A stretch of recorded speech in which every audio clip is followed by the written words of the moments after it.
Ducklings, welcome back.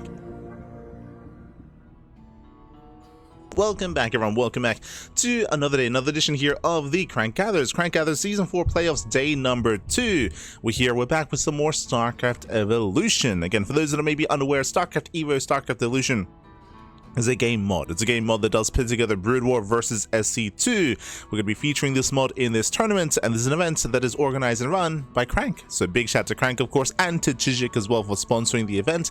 Chijik, they are the main sponsor, and they're an alternative streaming platform, a Korean streaming platform, as opposed to Twitch or YouTube, for example. And as a result, they do require a live casting of this event to be on the platform of Chijik, so that's why we're here. We're live at 12 hours later, 12 hours after the fact, with replays. Let's go. Let us go. So we're here to cover these matches. Again, they're only 12, if not even less than that, but around 12 hours old.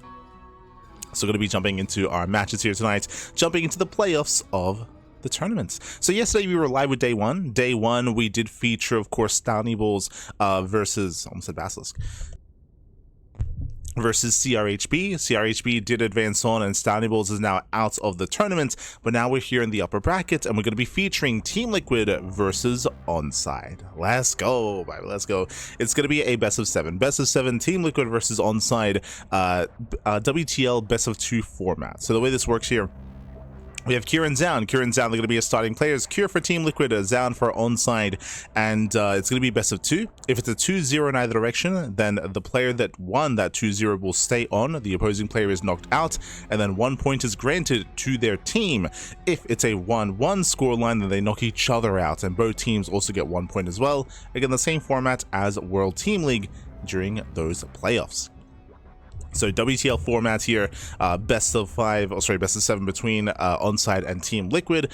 Likewise, on top of that, the winner of this series will advance on to the grand finals. Loser gets knocked down to face off against CRHB in the lower bracket. When it comes to the teams themselves, of course, ONSYDE, they feature Zoun alongside Maru and Ryung.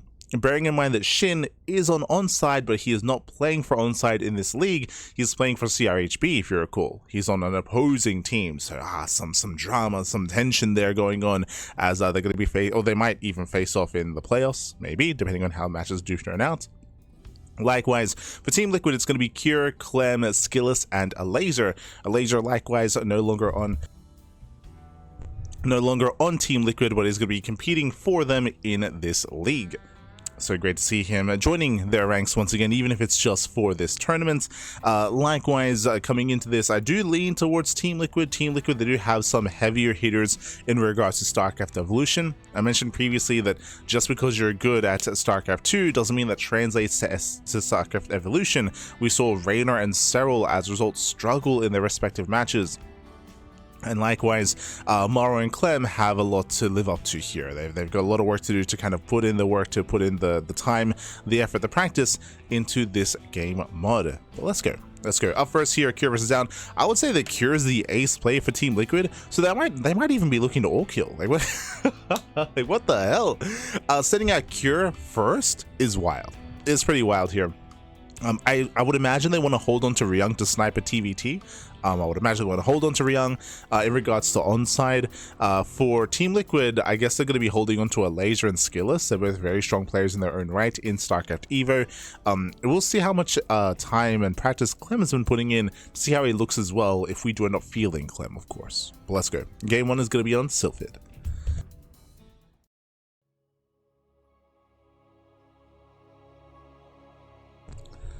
Be jumping in, gonna be loading into Sylphid again, a 3-player spawn map to start the series. Let's go. Okay, let's go. As spawning in the bottom left-hand corner of Sylphid, we have the South Korean Protoss player. We have the red Protoss representing ONSYDE. It is Zoun. And spawning in the top side of Sylphid, we have the South Korean Terran player, the Brood War Terran representing Team Liquid. It is a Kure. Let's go. Let us go. We're getting into our initial best of 2. And first things first, Zoun does move out for his initial scouts. Welcome to Sylphid. Sylphid is a 3-player spawn map. You can spawn in top side, right side, and left side. So 3 possible spawn locations, and Zoun will find Kure immediately. So a little bit less RNG when it comes to looking for our opponents. Likewise, I would say on these multi-spawn maps, it's very common for Terran players to go CC first, but Cure does go Rax first instead. Okay, so a bit of a safer start here out of Cure, as Zoun is being as annoying as possible. I should also mention as well, coming into this, the reason why I said, yo, Cure, he's looking to maybe even all kill. Cure, he is the best Terran player in StarCraft The Illusion. Straight up. He is the best Terran, followed by Beyond, I would say, like Beyond probably top 2. Alongside Cure, but Cure has been looking very dominant as of late. Like when I think of the top players in StarCraft Evo, I think for each race, Classic for Protoss, Cure for Terran, and Shin for Zerg. Like those are the 3 that I do look to, and as a result, all 3 of those players are in the playoffs. Different teams, of course. One team has 2 of them, with Classic and Shin being on the same team, might I add. That's why I rate CRHB as highly as I do. But we'll see how Cure can nail himself as he does open up with his own racks in the factory into a later CC. So later command center. Meanwhile, across the map, we just see Zoun. Zoun just opening up, getting into his own natural, nothing crazy, nothing wild. What I should emphasize though is that factory is very common. It's a very, very common build to go for additional Raxes and to go for a 3-rack stim timing. It's a very common build with Brood or Terran. For Cure to open up 1-1, I'm curious if you plan on going into a second factory into mech. I'm curious if we go into like mass vulture, like double factory, double vulture production, as it looks like we do force the CC to be off center. Or if the plan is to go into a 1-1-1 into wraith play, which we have been seeing a little bit more commonly as well. But now, getting the probe is trying to get a full scout, trying to get a read on what exactly the build is going to be. Probe is dealt with. And CC is on the way, can always be repositioned, can always be lifted.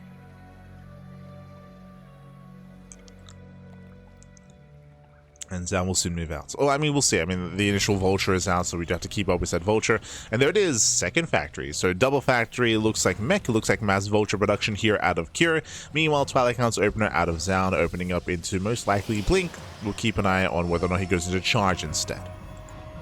Now, Zoun, because he saw the early factory, mech should be in the back of his mind. As I mentioned, it's very, very common for Brood or Terran to go into multiple Raxes and to go into stim, so seeing a factory is very abnormal, it's very unusual. It is something that I'm sure Zoun has taken note of, and we'll see if he can recognize and piece together what's going on and defend back at home. Armory behind this as well, building up into our upgrades.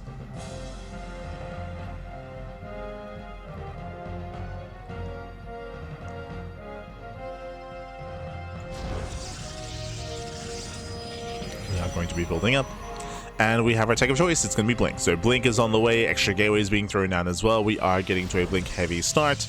I say that so far only 2 gates, so 2 gate Blink into a robo. This so far looks like a more or a safe build, a safer build here. 3rd gateway gets thrown down. We'll see if we throw down a 4th gateway. A 4th gateway would signify aggression and signify a greater push. So far we have 3. Meanwhile, Goliath opener. We do have a couple of vultures, and they're setting up mines on the field. I mean, I guess behind this, he doesn't know, right? He doesn't know whether it's a Stargate or not. So going for a couple of Goliaths. You know what this reminds me of? This reminds me of, there was a build that, I want to say, was it Kiwian? I want to say Kiwian in top, like last year, like early SC Evo, a year ago, maybe 2 years ago, where when they played mech, they would open up early armory into like 1 or 2 Goliaths like this, then into like actual mech, just because you wouldn't be able to scout whether it was a Stargate opener in TVP. But yeah, this is not the first we've seen of this. Like this is reminding me of Kiwian back in the day.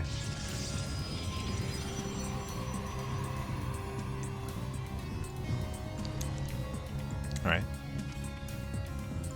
So again, a bit of a more traditional form of mech. Much more traditional. Spider-Man's getting heated up.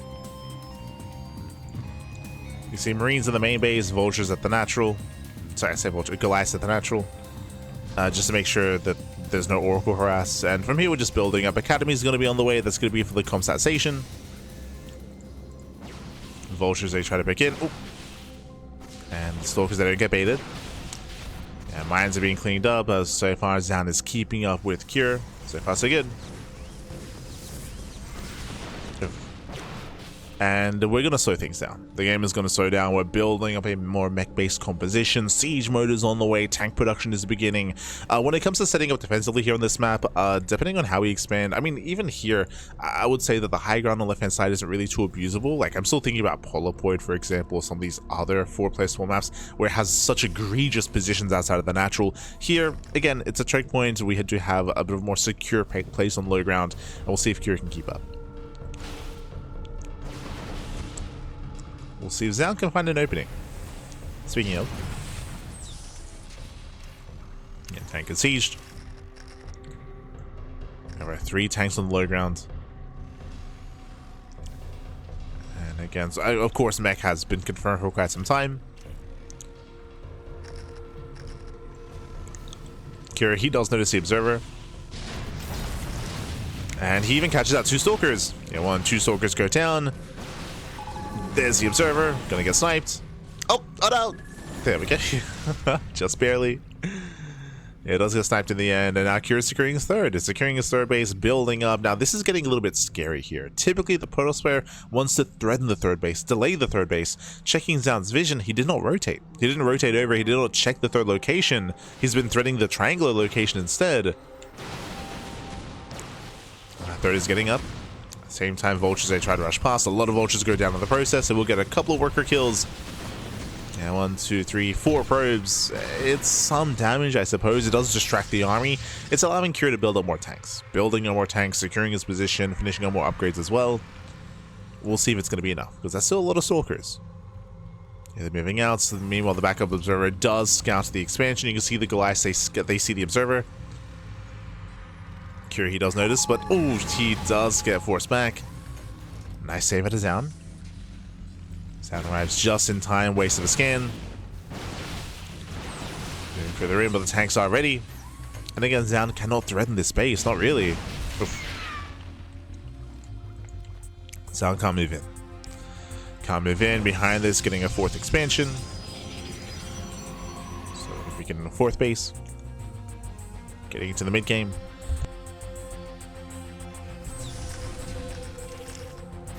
And yeah, again, we're just getting into a longer game state here. Kira's still walling up. At the same time, there's a prism that's going to be threatening the main base. So there are no turrets. That's a little bit concerning. There are no turrets, no units in position. Zoun, he has an opening. Yeah, there is an opening for Zoun.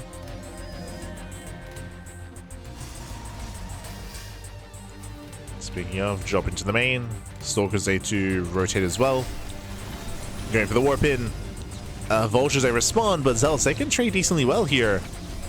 Okay, going further in, getting 2 SCVs so far. No major damage, good reaction by Kira. Kira pulls away. Yeah, Kira pulls away in time. Nothing crazy. Turret goes down, forcing all these turrets out of Kira. I do feel like there might have been a way to achieve a little bit more damage. It's just difficult here just because of the siege line, so stalkers, they couldn't quite move in. I say siege line, we have a massive minefield as well. Like Kira, he is turtled up very hard here outside of the natural. It's going to take a lot to work through this, and we're going to try to. Oof. Again, the mines just ensured that stalkers cannot blink on top of the tanks. Not like this.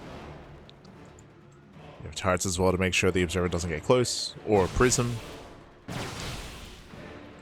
Behind this into a mortar production, more zealots are amassing as well. Archons, just this heavy gateway robot composition. Ooh! One mine connects. And there's no sky toss, which is important. So, like, that's the big thing. That's the only thing that Kira has to really be careful of here. Is that Kira has to be careful about war prism harass and like stalker aggression rotating over into another base, or a sky toss transition. If that were to happen, we will need to switch into more Goliaths and into more Stargates as well, or Starports. But against a gateway heavy composition, we can just commit. We can just keep making more tanks and more vultures and more mines. But again, Kira just has to make sure that he's aware of any kind of higher tech. To be aware of anything else. At this stage, I wouldn't even be opposed to EMPs. I say EMPs to science vessels just for EMPs. 1, 2 vessels, defense matrix as well, of course. That can also work quite well here, protecting the tanks.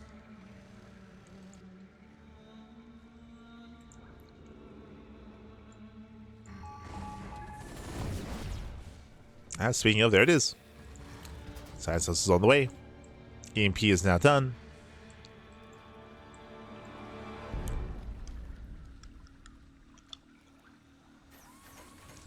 The vessels are coming.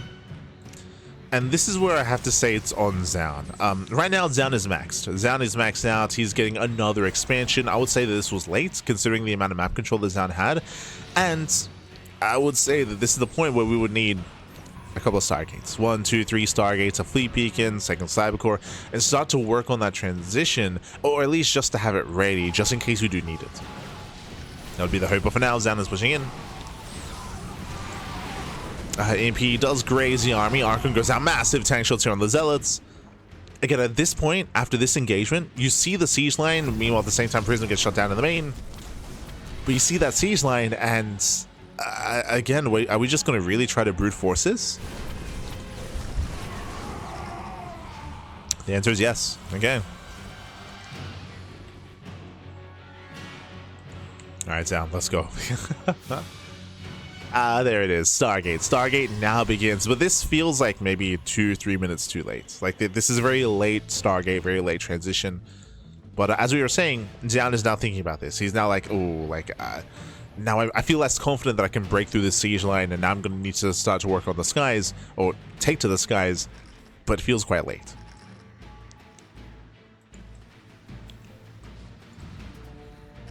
It does feel late. Zoun trying to move in, takes a massive mine to the face.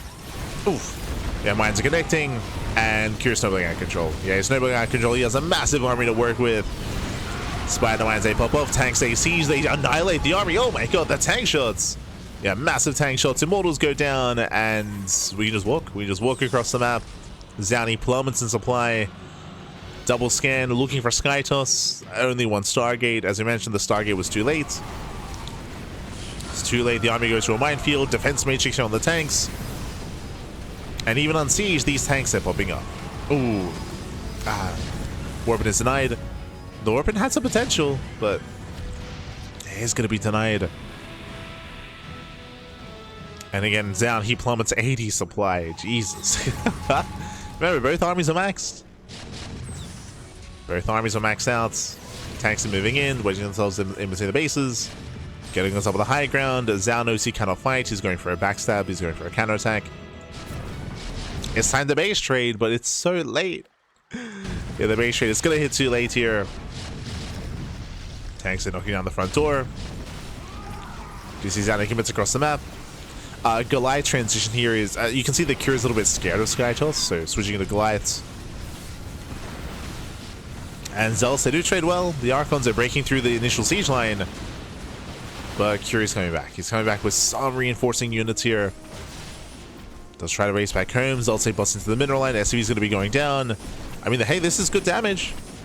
And Cure, he's not gaining ground here. He does not kill the natural. He does kill the third base, but Cure leaves the army idle. And this is getting out of hand. This is getting out of hand here. Came to the production. 53 SCV kills. Zoun, can he do this? Ooh. Blinks into spider mines. Ay, ay, ay. Zealots, they annihilate the economy. Ooh. Cure, now he's pushing in. Again, was a little bit late to do so, but there we go. Does siege up. There's recall back home, within range of the tanks. These tanks, they should break through. Oof. I say that these LC trade so efficiently, and we need more vultures here. More vultures, more Goliaths, more buffer. A lot of tanks go down. Yeah, there's a defense matrix. And Cure's done it. Yeah, Cure's done it. Cure defends back at home. He cleans up the army, pushing into the natural. Still has 2 tanks left from the original siege line. There's the EMP. And GG. GG gets called, and Cure takes game number 1. Whew. GG. GG well played. Cure does take lead in the series. Again, Zoun, I'm not opposed to his initial play style of going for a heavy gateway composition, but as we try to emphasize, a couple things were occurring there. One, Zoun, he was very delayed when it comes to getting his 4th, 5th base as well, bearing in mind that Cure didn't really have any map control. He was turtling up back at home. There was some vulture harass, but because the harass was so light, Zoun could have been greedier when it comes to expanding. Likewise, could have been faster, slash greedier when it comes to taking as well. We saw a very late realization from Zoun that he needed to take to the skies. We saw a very, very late Stargate there. That was after he had maxed and after he pushed into the third base. That's when like the realization set in where it's like, oh, like there's too many tanks here, like, oh. So it's a late realization. Then he threw down the Stargate. When he threw it down, the army was pushing, right? That's how late it was. The army started to move out, and Zoun could not stop it. GG. GG, well played. I mean, it's not like you have to play Skytoss against mech. It's a good way to play against it, of course, as you force a transition and you shut down the tanks. But going for this more gateway-centric style typically means you have to be more assertive. You have to try to hit a little bit faster and try to break the opponents at a little bit earlier before they max out, right? You have to try to trade and break them before they do end up maxing out. And you can definitely argue that specifically on this map, there aren't really many avenues of attack. There's not really many blink routes into the bases or many ways to like pivot around or find another way into an expansion. It's a bit of an easier map to lock down with tanks. GG.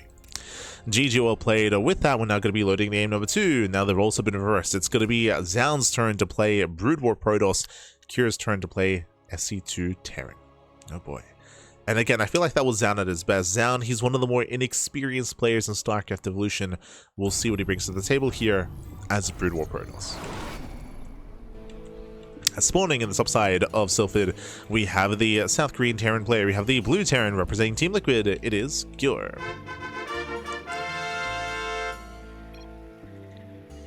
And spawning in the bottom left-hand corner, we have the South Korean Protoss, the Brood War Protoss for ONSYDE. It is Zoun.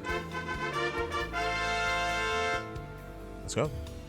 Let us go as we're going for a proxy. Before he goes to the proxy, though, I'll very quickly try to translate that un momento. I will attempt.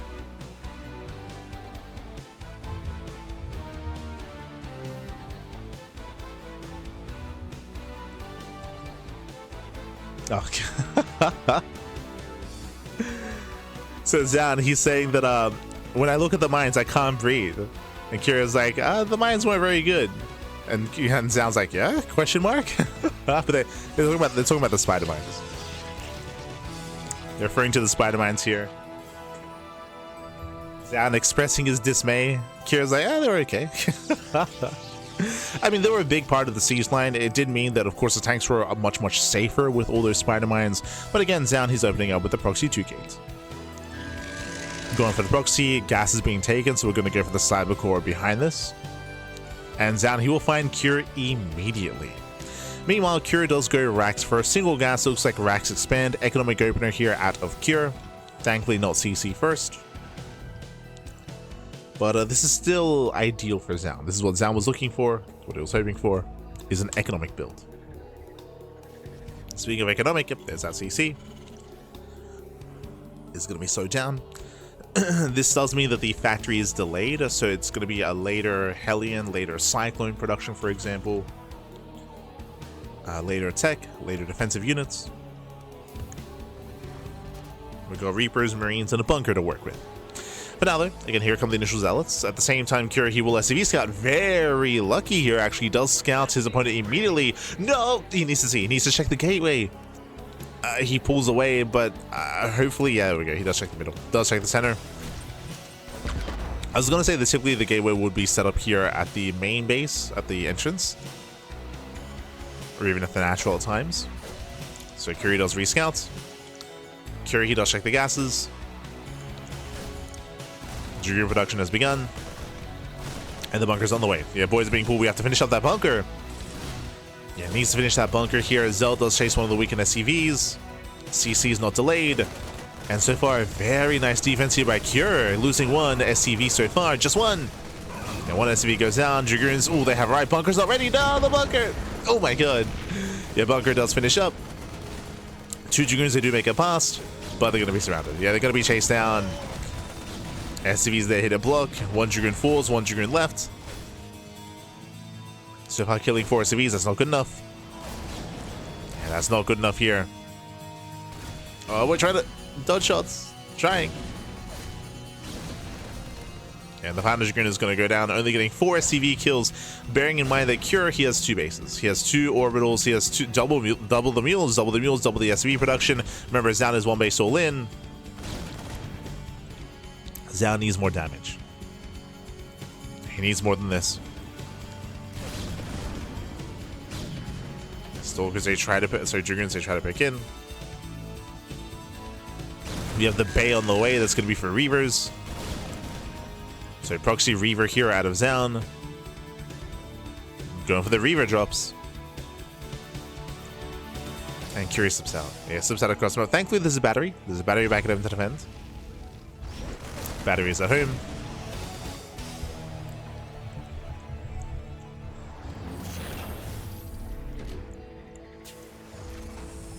Zoun is safe. Working on shuttle speed. And with the help of this Reaver, Zoun can break this. Like, the Reaver is built to break these bunkers or to harass the mineral line.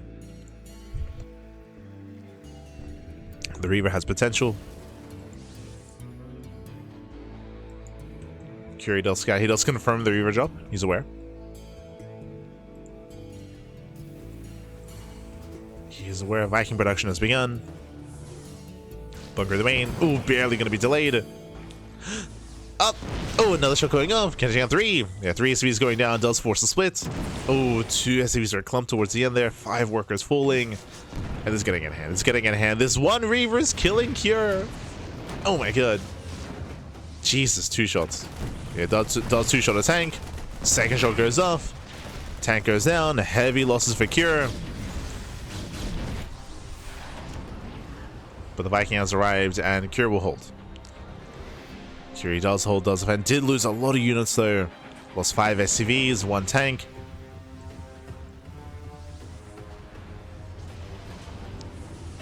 Now we have double Reaver. And you can see the amount of burst damage here on the bunker. Bunker goes down. And takes down the bunker. Thankfully there was a backup bunker a little bit further back. Zoun expanding, going for the ninja expansion. Behind this, going for the Citadel into Zella legs.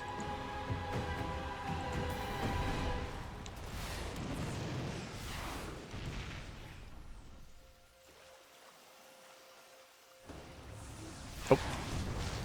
Jesus. Okay, clutch moves out of here. Saves the SCV. Saves the worker. We're building up to 3 Reavers now. It's a lot of Reavers. Oh, shuttle went into the Viking. Yeah, getting 1, 2, 3 shots. Oof.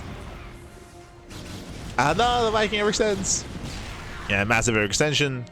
4 CV kills. Viking goes down. Again, a messy defense here from Cure. Getting messy. Does he catch him? No, barely not.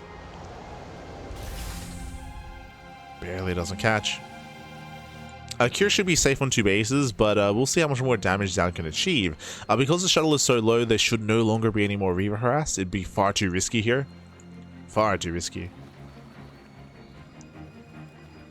And remember, Zoun is not all in, he is maynarding. The probes have to go all the way across the map. I don't know if it was necessary to really get a ninja base here. We could have just taken a regular expansion, that would have been fine. Like, there's not really much reason to get a ninja base, but sure.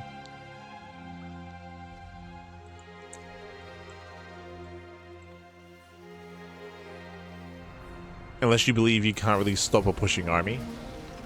In that case, it makes sense.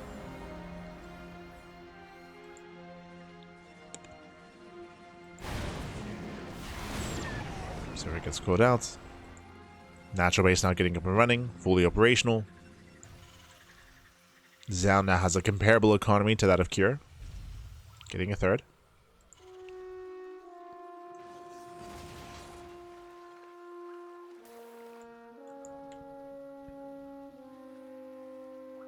Here, getting a 3rd base. Dipping in towards the main. Stim is on the way for Cure. Cure is going to be stuck at home until Stim finishes. Just like in regular TVP in SE2, we're just stuck at home. We're waiting for Stim, combat shields, waiting for the bio army to build up, and then we can push.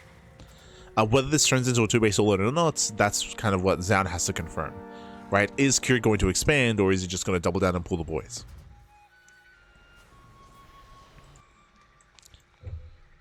Likewise, it's also going to be on Zoun to make sure he reacts in time, to make sure he does not lose these Reavers, for example. I would say there's no need to keep three Reavers here. Because only 2 of them can fit in the shuttle, I would advise to send one of them back home. Otherwise, when Cure breaks out, he will at least kill one of them. So this is risky. Yo, is he listening? Is he? So I was like, oh yeah, you know what? I'm gonna send him back home. So the long crawl has begun. Get home, Bappy, get home. I would have sent one of the high health Reavers back home instead. But sure. Oh, get the tank. Very nice. Yeah, 1 tank goes down. Catching on a Marauder. Oof. Yeah, Marines I somewhat club.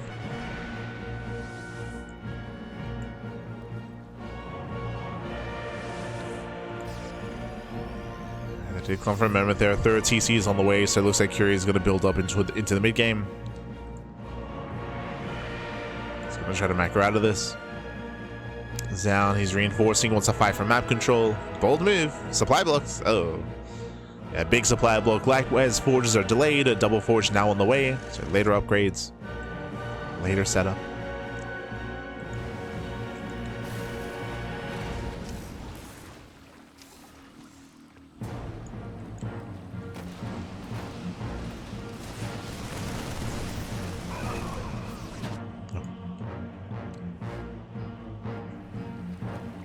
So he goes out, it's moving out.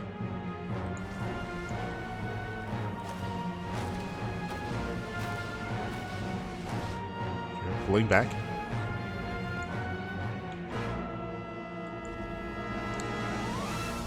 Again, still waiting for that breakout moment.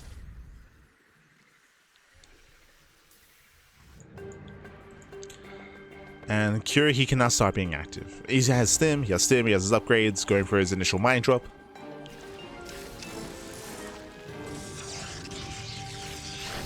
Oh, well, we get some okay connections on the Zealots at least, and both Wood Mines are going to be saved. Okay. Both mines are saved. Do have a double drop. Zali's on top of this. Ooh, catching out a full medevac as well. Heavy losses for Cure. Cure's in trouble. Again, this Observer did spot the drop. And Cure is successfully contained. Ideally, the drops get across the map. They force the Protoss army back home, and then Cure can get a third. That's not been happening. And once again, the Observer does spot the drop. Zoun's aware. Oh no! He's gonna get it! Yeah, gonna. Oh my god. Barely not. Medevac pulls back. Another drop on the left. Again, Zoun's all over this.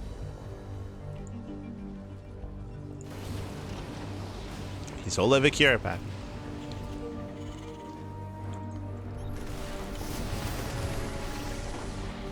Now we're going to be diving in. Now we're going for the dive. Tanks are trying to siege up. A little bit late to siege. Zealots do 4. Shorts Reaver shots. 1 tank already goes down. Yeah, it gets 1. It gets another. Yeah, down to 1 tank. But we do lose the shuttle, though. Yeah, shuttle falls down to 1 Reaver. And Cure, he's barely holding on here. Cleans up all the Zealots, but there's only 1 tank left. No! Yeah, we'll lose the tank. Lose the final tank. And Zoun can keep pushing. Can barely keep pushing. Again, Cure still just can't expand. He just wants a 3rd base. He wants a 3rd, Bat. Yeah, just contained perpetually here. He cannot break out. Marshal goes off. Liberation has arrived. He has some freedom. He has freedom, Papi. Meanwhile, big shout to Miguelito. God, Papi, God. Thank you so much. Thank you so much for the raid. Hope you had a great stream. Hope you had a great stream. Hope you had a great ladder session as well. Hope you had a good time. Miguelito. Gracias, Papi. Gracias. Thank you so much for the raid. Again, we are opening up. A Cure finally breaks out. He finally does expand, claiming a 3rd. Storm is done. Oof. Storm is complete. Speaking of, jeez. Oh my god. The burst damage, Bappy. But Cure does finally establish his own 3rd. So 3rd base up and running. Now he can maintain himself. Proxy's still active in the center. At this point, we've transitioned away from Reavers into Storm, into a more flexible army. Sure, finally breaking out, gaining map control. You know, the proxies at the same time as he moves out, we do see Zel's moving in. It does hit the mineral line. The mine shots. Oh my god. And mine shots going off. Marines, they will defend, and no SCVs have gone down. Very impressive defense here by Cure. You're not losing a singular SCV.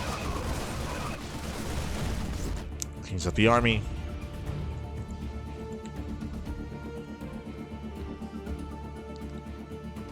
Secure, he's out trading Zoun, but at the same time, Zoun is on 5 bases. Right, Zoun, he has the ninja bases bottom right.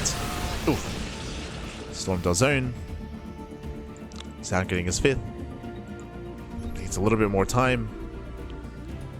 Bearing in mind as well that because it's a ninja expansion, it will take longer to Maynard and to actually saturate. And likewise, if Cure ever does realize that there are bases down here, Cure will shut them down.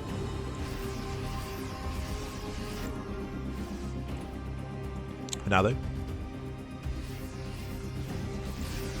Now Cure looking to break out.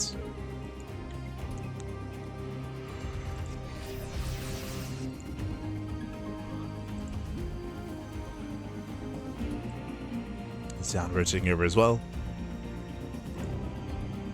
And there's that Maynard.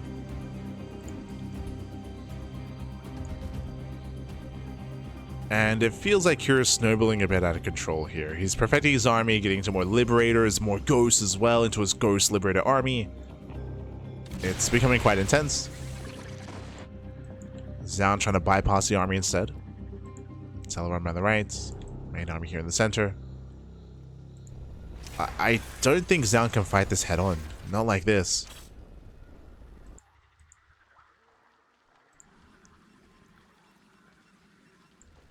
Best he can hope for is to backstab and to force the army back.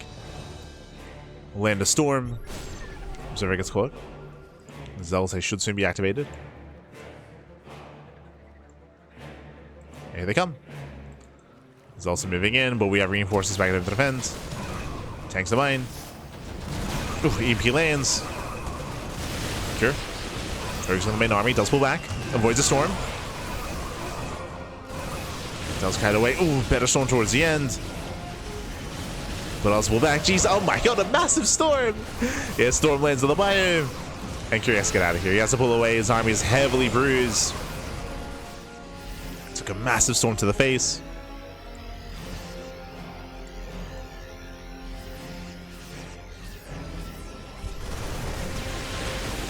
Storm creates in the army. Goes, they overextend. Yeah, a bit of miscontrol at a Cure. But does pull the Ghost back in time. Yeah, save the Ghost. Gets 1, gets 2 Dragoons. Nice pickups.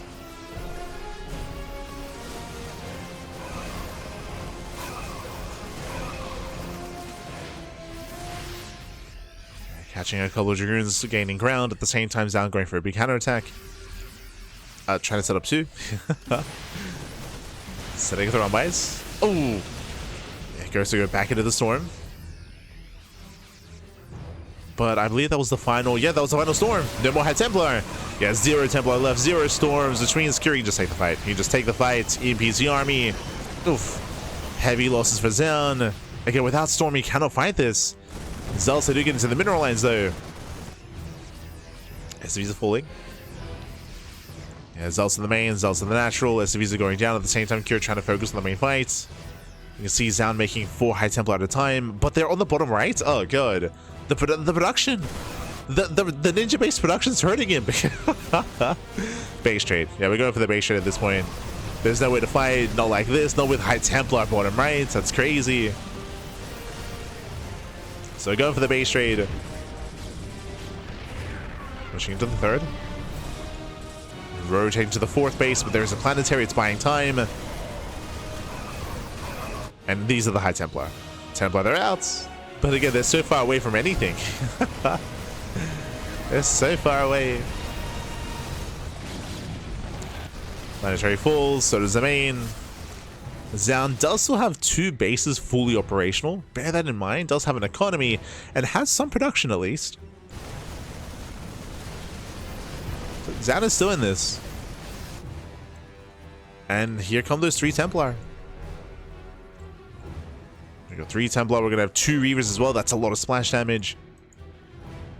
That's a lot of AoE.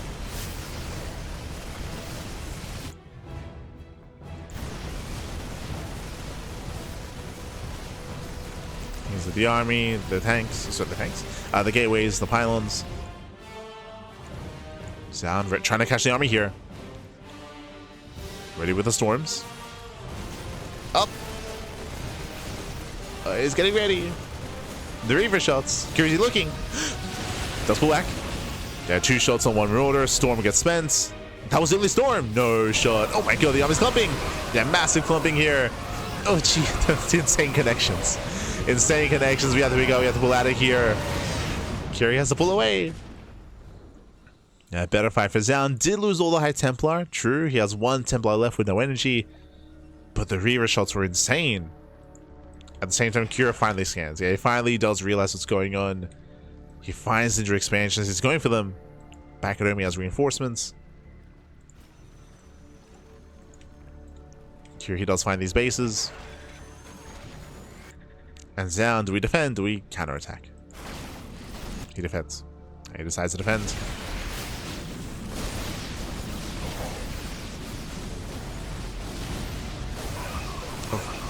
Goes to barely pull away. Likewise, liberating the main base as well. Zoun, he's going for the counterattack. Oh, takes the massive mites to the face. And that's a lot of liberation. Oh my god. That's so much freedom. That's too much. That's too much, papi. Freedom is crazy. GG gets called, and Cure, he will claim the series 2-0. GG. Whew. GG, well played. Again, Cure, he still had his own 4 bases up and running back at home. He still had reinforcements. Zoun, he had 1 fight in him, and as we saw, did lose all the High Templar. The ninja bases, I would say, kind of hurt him more than anything because it took so long to get reinforcements coming to the main fight and get those High Templar going as well. Zoun did a decent job at containing Cure on 2 bases, but once Cure broke out and took his 3rd, he snowballed out of control, and Zoun could never really take a head-on fight, could only backstab and counterattack, and Cure made his way into the bases, made his way in. GG. GG all played. I'd also say that Zoun, he just, again, partially because of his production setup as well, like, didn't really have much splash damage to work with for a time. We saw that once he ran out of High Templar, like, that was it. Like, he could no longer fight head on. He needed that Storm. He needed those either Templar or Reavers, and was a little bit inconsistent when it comes to that production. Was inconsistent. But with that, GG well played. With that, Cure, he will claim the initial 2-0. He will stay on as our player for Team Liquid, and ONSYDE, they gotta pull into their pool of players. And who do they bring out? Now, when it comes to TVT, Ryung does come to mind here. Ryung, he is a TVT sniper. Maru, less so. I do feel like Cure has stronger TVT than Maru. I would say that Ryung probably has the best chance. But it comes down to ONSYDE. It comes down to Ryung or even Crank to kind of decide, dictate who to field, who to send out, who is up next for ONSYDE. And can we stop the all kill? Like, because if anyone's going to all kill from Team Liquid, it's going to be Cure. And yep, there we go. No surprises here. It's going to be Ryung. So TVT up next, Ryung versus Cure. Ryung, he has some of the best, if not the best, TVT in the world. Better than Maru, better than Cure, better than Ryung. Better than Byun. But how does that skill translate to StarCraft Evolution? Ryung is still inexperienced, right? He's still less experienced than Cure in SC Evo. Can his pure positional play carry him in this best of 2? Let's go. Let us go. We're going to be loading into Fighting Spirit.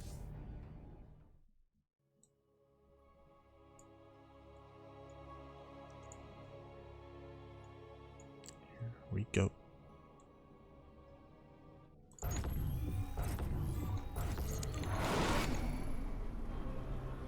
And spawning in the top right hand corner of Fighting Spirit, we have the Brood War Terran player. We have the red Terran representing ONSYDE. It is Ryung. And spawning in the bottom right hand corner, we have the blue Terran player. We have the Team Liquid Terran, the SC2 Terran. It is Cure. Let's go. Let us go again. The ace player for Team Liquid. He's taken down Zoun 2-0 so far. And can he do the same to Ryung? Oh boy. Let's go. Let's go. We're getting into our TVT. Welcome to Fighting Spirit. Fighting Spirit is a 4-player spawn map. Bear that in mind. You can spawn in top right, top left, and bottom right as well. So 4 possible spawn locations. I would say your initial 2-base setup is relatively secure. We do have a choke point coming into the bases. There's no high ground advantage or high ground elevation at the natural. We do have some high ground here further back to help defend the natural from the main or in the main. The 3rd base though is very isolated. It's not too bad. Thankfully, the pathway here to the 3rd base is very long, but it's relatively secure.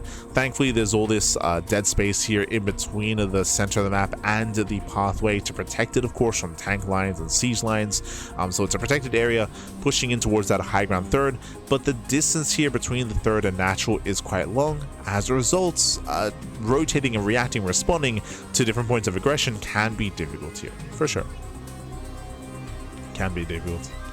Let alone the 4th base. Like, the 3-base setup can be hard to hold on to. The 4th base is crazy. Like, getting a 4th base here on Fighting Spirit is insanely difficult. So we're expecting more mid-game aggression. For now, economic opener, racks expand out of Cure. Likewise, we do see a faster CC first out of Ryung. This is very common on multi-spawn maps to go CC first, but Cure plays it a little bit safer, going racks expand. Ryung being greedier, CC first will get scouted immediately. So Cure does scout, it does confirm the early CC, so this does kind of prompt Cure into being more active and more aggressive, as now he knows that he's going to be behind in the SCV production. On top of that, we do have a 1-1 opener. It's already looking like Wraiths. So if you know anything about TVT and StarCraft Evolution, you know that Mass Wraith is very trendy right now in TVT. Going for a factory into starport, into second starport, into control towers, into Mass Wraith. We've been casting a lot of TVT actually this tournament, and that's kind of like the go-to. And we've been seeing a lot of Terran players struggle against Mass Wraith. Have been struggling. Now, we'll get into it if we confirm that it is going to be double starport play.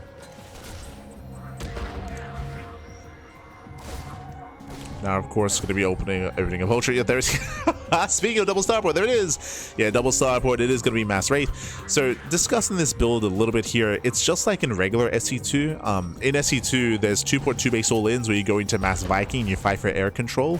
And that's very common in TVT. Mass Wraith is a different dynamic here.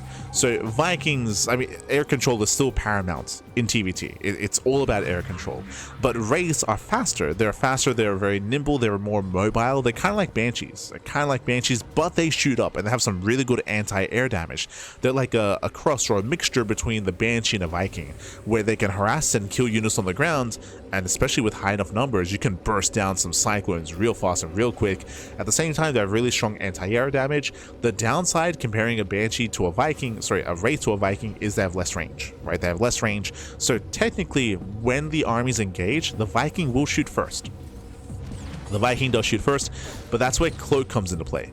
What we've been seeing with Mass Wraith is that the way that you work this, or the way that you do this, is you find the army, you locate where all the Vikings are or where the opposing units are, then you cloak ahead of time, and then you sneak up on them. You close that distance with the help of Cloak, and then you get the first shot off instead. And we've seen it's been very difficult for players like Maru, players like Clem, for all these top Terrans to be able to react in time, to be able to see the shimmer in time, because often they're not looking at their army, they're looking elsewhere to notice that shimmer, and then bam, by the time they notice, they lose 1, 2, 3 Vikings, and then it all goes awry. Bearing in mind that it's typically initially more hit and run tactics, where Wraiths, they can move in, they can kill like 1, 2 Vikings, and they pull away, then they go back in, they kill 1, 2 Vikings, they pull away, and it just, they get whittled down over time. So again, the Mass Wraith is upon us. Now, I will say that we've been seeing a lot of Mass Wraith in TVT. So is Cure and all the other players competing in this tournament, because TVT has been so common in this event. Like, we've been seeing a lot of it, and I'm sure players like Cure have been kind of ruminating or kind of going over this kind of dynamic and trying to find the best response against it. For now, we're going into Macfield accelerators, into additional factories. We're not going Mass Viking. Interesting. To oppose this kind of style, we have been seeing Mass Viking Raven. The reason for this is that Raven, of course, has detection, so if you keep the Raven with your Vikings, you don't need to scan ahead of time. But the reality is that the Raven's also a very high value target, so very often the Raven would get killed, would get sniped, would be the first thing to be sniped even. So for now, it is going to be Mass Cyclone. And then we'll think about additional Stargates or Starports. Likewise, Curry has to be very careful with these Ravens. If he ever does overextend, he will lose them. Speaking of. Gotta be careful. Behind this, still making more rates. Oh! And race that make the way to the main. Getting one, getting two SCVs, they can one-shot. The cannon will one-shot workers. He wants a Raven! He wants him! No! Ooh, gets one volley off. Yeah, there's the auto charge as well. You can see the panic there out of Cure, and he will punish. He gets 1, 2, 3. Very nice damage here by Cure. Catching at 3 rates. Ooh, gets baited into the tank line. Yeah, it gets baited. Massive losses here for Cure, losing all 3 Cyclones. And the bait out of Ryung. It should be a one-way trip here, but Race, they try to engage. Bearing in mind that Cure is holding over some auto turrets, they get thrown down. They get thrown down and catching out one of the tanks. But again, the Cyclones are low. They gotta be repaired. Nice pick up. Getting an SCV. We're still trying to build up more Cyclones. You can see here that Ryung's just rallying. He's just rallying across the map. He's still trying to maintain this position. 2, soon to be 3 tanks. Ryung is reinforcing.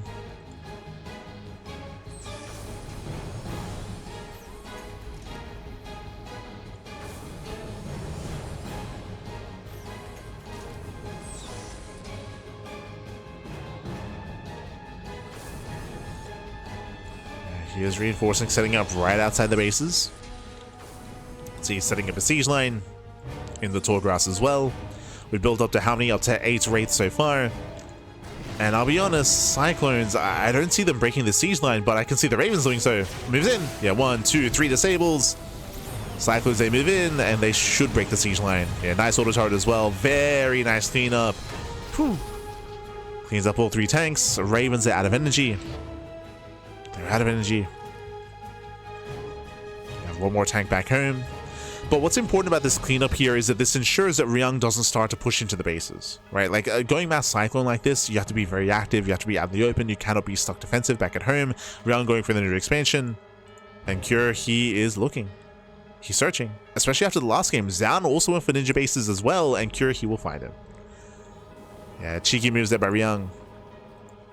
Remember what we said earlier, getting a 4th base on this map is very difficult. And that 4th base should be denied. Cyclones, they get into the main, or they get into the 3rd. Tanks out of position. Oh, gets 1. Gets 2. There are 2 wraiths. 2 wraiths go down. CC is cancelled. 10 SCV kills. Was that cancelled or killed? Cancelled. Okay. Was cancelled. Behind this Cure, continuing here with Mass Cyclone. The Cyclones, baby, true. We're back. It'd be 2024 all over again. Kappa. But I will say that this style is heavily reliant on the Ravens having energy, right? We need disables for tanks. We need auto turrets to help support the army as well. So Curie's going to be very careful. Rotating in, tank down siege. Disables 1. Oh, and he's going to commit. Oh. Yeah, throws down some auto turrets here. We got to get out. We got to get out of here. Oh, we're losing 1. Yeah, 1 Cyclone falls. Cure, he has to pull away. Does pick off 9 SCVs though. That was worth it. Lost 1 Cyclone for 9 SCVs. So that was worth it for Cure. Goes back in, pulling Ryung apart. Catching out 12 SCVs in total. And catching out 12 workers. Cure pulls away. Cure pulls back. Ryung trying to be active again, trying to... bottom left is exposed, so there's potentially a fresh base here. We spoke about it earlier, and it's still applicable here, that the 4th base is very difficult to maintain. And SVs reveal themselves. Yeah, they reveal themselves. This middle line is going to go down. Oof. We'll lose every SCV here. Heavy losses for Cure. So 3, 4 SCVs and 2 turrets. Tanks there moving out. Oh, this is bold. We're running into the Cyclones here. Gonna be losing 2 tanks. And our stables, 1, 2, 3, 4 tanks going to be going down. 5 tank kills. Ryung should not be there. He should not have been here. He should not have been down here. Losing so many tanks. That was 7 tanks going down. Heavy losses for Ryung. He pulls the boys? Okay. Yeah, boys are being pulled out. The Ravens. Yeah, Ravens getting called out. They're out of energy. Yeah, Ravens are out of energy. The Cyclones have to pull away. No disables, no turrets. We mentioned this earlier, but without energy, these Ravens are dead weight. We need that support. Oh my god. Betty gets 1. Betty gets 2. Yeah, nice catch here from Cure. Locking on when they're unsieged.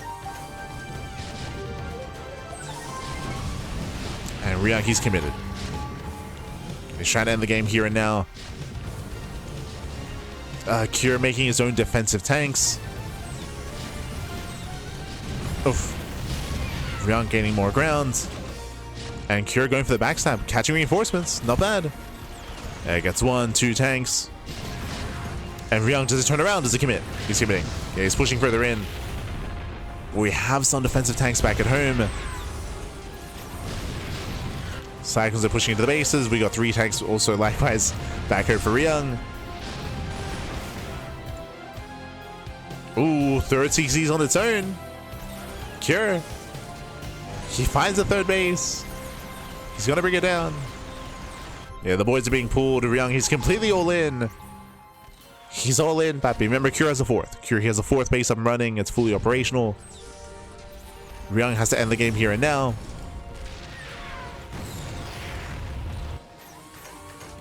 Cure can set up first around, and he has a lot of Ravens here full of energy. What's the plan? He's going in. Yeah, he's going in. Disables both tanks, throws down the turrets. Oof, completely shuts down the mineral line. Ryung trying to gain ground, trying to move in, but he cannot. At this point, Cure's done it. Cure, he has done it. Outside of, a big blunder where he miscontrols and moves into a siege line, Cure should be fine. Tanks are making their way over towards the third base. Raven taking a lot of hits. Taking a lot of damage. Again, Ryung is down to a 1 base economy.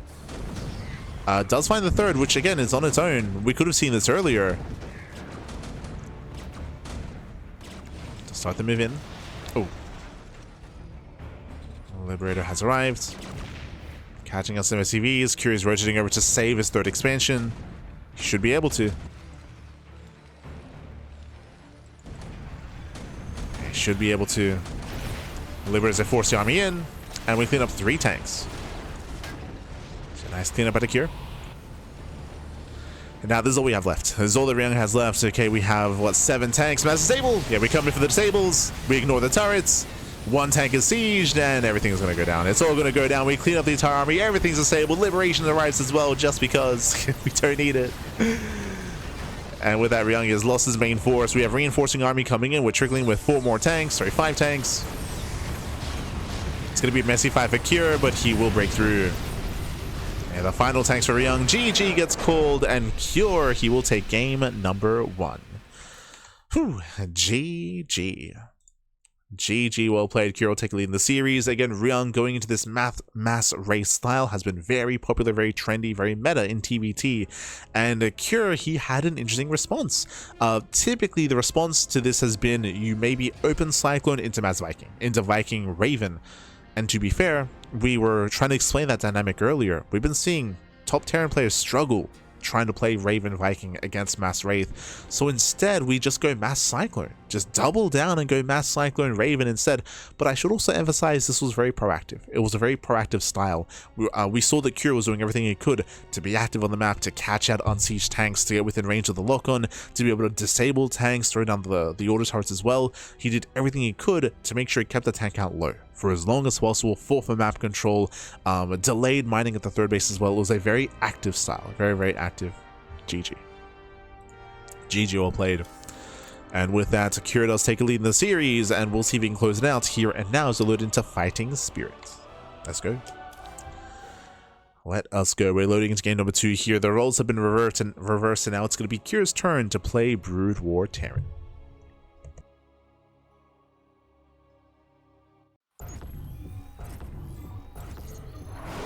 I'm ready for the Mass Wraith. As spawning in the bottom right hand corner of Fighting Spirits, we have the blue Terran player. We have the Brood War Terran representing Team Liquid. It is Cure. And spawning in the bottom right hand corner, we have the red Terran player. We have the South Korean Terran representing ONSYDE. It is Ryung.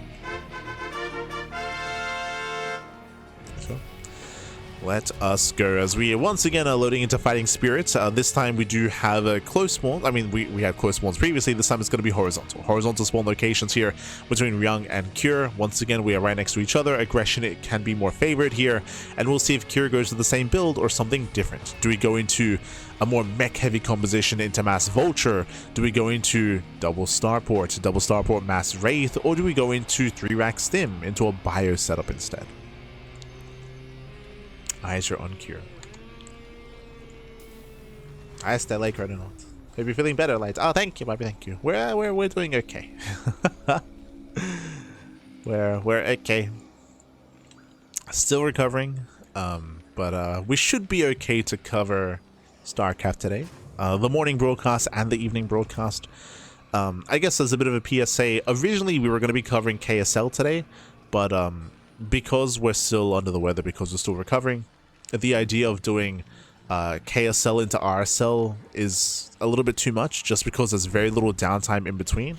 I think KSL starts in a couple of hours, and then by the time KSL finishes, RSL is like 2 hours later, so there's just like very little downtime in between. So we're not going to be covering KSL today, most likely via replays instead. Just as a heads up, won't be casting KSL live. Instead, we'll be covering Crank Gathers here right now. Then, again, just having a bit of a break, resting, recovering, and then bam, RSL. For now, it is going to be our racks into factory, so we're already rolling out bio. We're rolling out any kind of a heavy stim timing.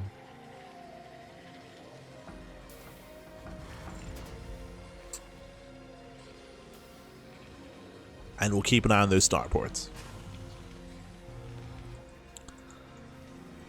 Likewise, Ryung also going for his own racks into factory follow-up. After the faster CC. Starport is on the way. Yeah, we're going for the 1-1-1. It's going to be a Wraith-based opener. So it's looking like Mass Wraith. And again, like this is the meta right now in TVT. Is to go Mass Wraith. Yep, there it is. Second starport. Now, we have seen Ryung play against us before, and typically he does go into Viking Raven. I'm curious to see if he's been inspired by Cure, right? Like, has he been inspired? Is he willing to go into, like, Mass Cyclone instead? Cyclone opener is standard, but whether we commit into a second factory, into multiple Cyclones, into Macro Accelerators, that is yet to be determined.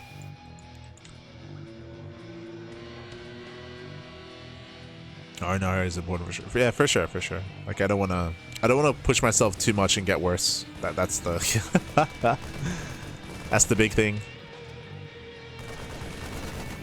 It's like, I'm getting better. The last thing I want to do is, you know, take that as the opportunity to like double down and get back into regular casting and then just lose all that progress, you know? It's like, take it easy. Oh. Cyclone does shut down the first Vulture. Vulture gets shut down. Shout out to SC Evo, the center of the map.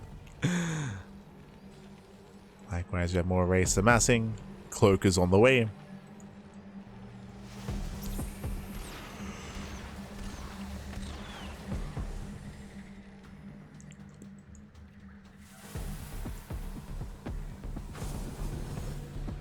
Meanwhile, Ryung is going for a very fast third CC. Ooh, so greedier build here by Ryung. Fast third CC going for a later follow-up tech. Likewise, he's not going into a second Cyclone, so he's not going Mass Cyclone. So not Mass Cyclone. It's going to be initially a biotank setup here out of Ryung. This is looking much more standard. Much more standard. It's what we've been seeing a lot of, like when it comes to SC2 Terran like side of things. But we have been seeing this style struggle against Mass Wraith. So we'll see. We'll see if Ryung can keep up. Wraiths are moving in. We have our Cyclone and Raven at the natural in the mineral line. Gets one. Oh, not even. Breaks in, gets a Marine, pulls away, breaks a lock on. And now we bounce off each other.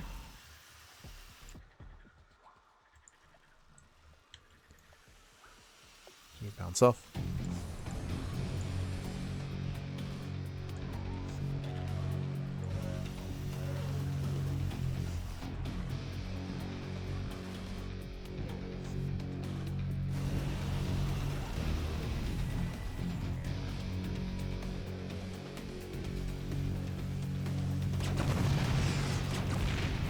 While picking in, Cyclone's out of position, getting 1, 2, 3 ACVs. You can see how quickly they can focus on workers as well. How quickly they peel away. And we have confirmation it is going to be a more biocentric follow-up. We do have a couple of Vikings on the way as well to help Zoun. We mentioned this previously, but Vikings do have longer range than Wraiths. Scan confirms the bio. Confirms the reactor at starport as well. Wraiths, I gotta be careful. Can we get a mule? Quite. Slipping past. I don't believe Ryung noticed. Yeah, did not quite notice. Third CC is now scouted. Ryung rotating on the right hand side. And Race, they move in. Yeah, they move in, but the charge's done just barely in time here. So only 2 SCVs. That could have been a little worse. Where we go? Oh, right. Forgot the third CC was so far away. Forgot it was so far, but oh no! The SCVs, they overextend. The SCVs a little bit too soon. 7 SCVs going down. Nice damage here by Cure. So far, Cure has lost no Wraiths. Wraiths have not gone down, not yet.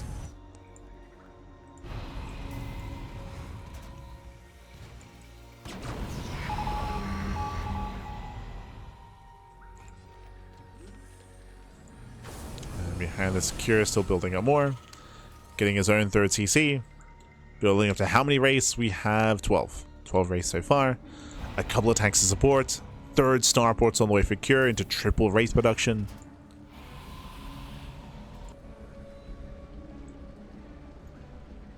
Buenas noches. Buenas noches. Quack, papi, quack. La grasa. Your Cure's moving in. Let's back in. Oh, doesn't quite commit though.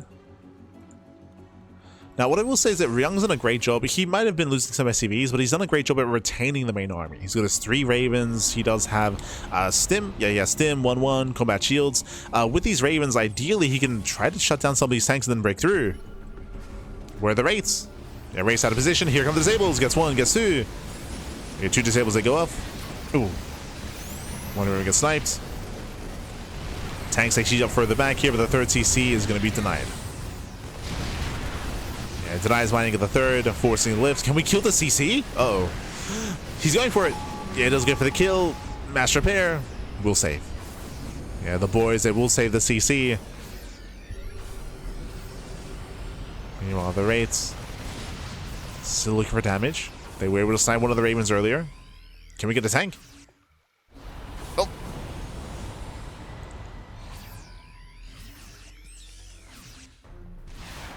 Not quite. Yeah, not quite. Ryung going for 2 more starports, going to Mass Viking. So it is going to be Mass Viking once again out of Ryung.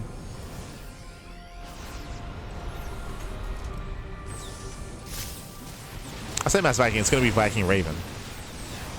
So the third is denied. Ryung taking over the high ground. Racer coming from behind. Can we get the tanks? Do we catch reinforcements? Gets 1. There we go. Gets 1. Ooh, takes down a Raven as well. Very nice. Cure does pull away.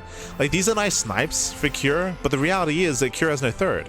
And Ryung is getting a 4th base. So Ryung is just building up a larger army, a greater force. Cure's in trouble. He cannot maintain himself, not without a 3rd base. Floating over towards the top side with his Marine in position. And this is an even more difficult base to maintain. Much more difficult. It is further away from your opponent, so you could argue that you have a little bit more space.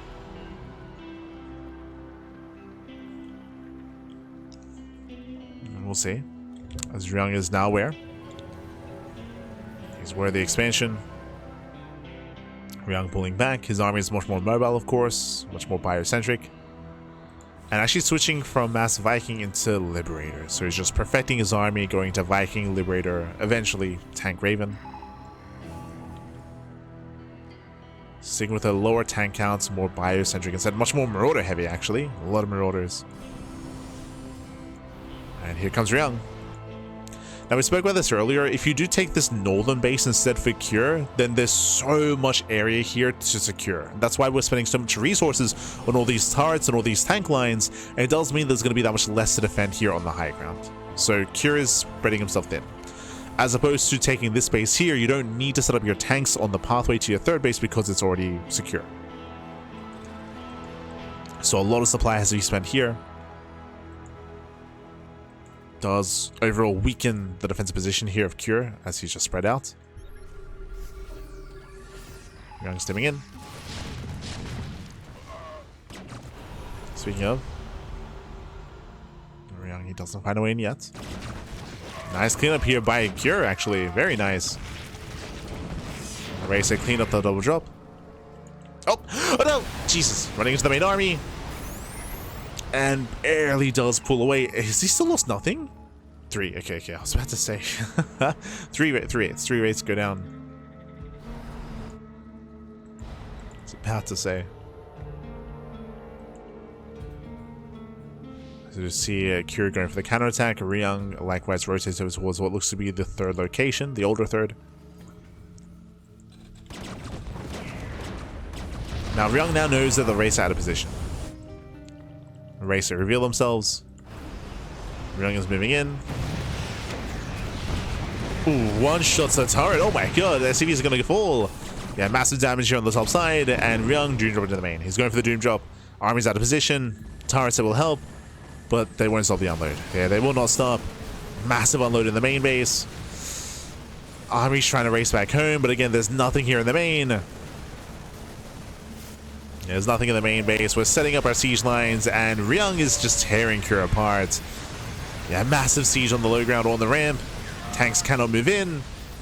And that's the death of this production. You know, the production is going to go down, and Ryung, he fights back. He fights back for himself. He fights back for ONSYDE. And is looking to put a point on the board. He's looking to bounce back, and he's looking to take down the ace player for Team Liquid. Again, if anyone was going to all kill, it was going to be Cure. But no. Yeah, the answer is no. Not here. As Cure commits in. Oh my god. Massive armor shred. Yeah, massive armor shred here on the Wraiths. There's no Valkyries either. Every Wraith goes down. And with that, there is no army left. GG gets called. GG gets called. And Ryung does take down Cure 1-1. GG. Whew. GG, well played. Again, I do like the idea of saving Ryung for Cure here and using him to snipe him.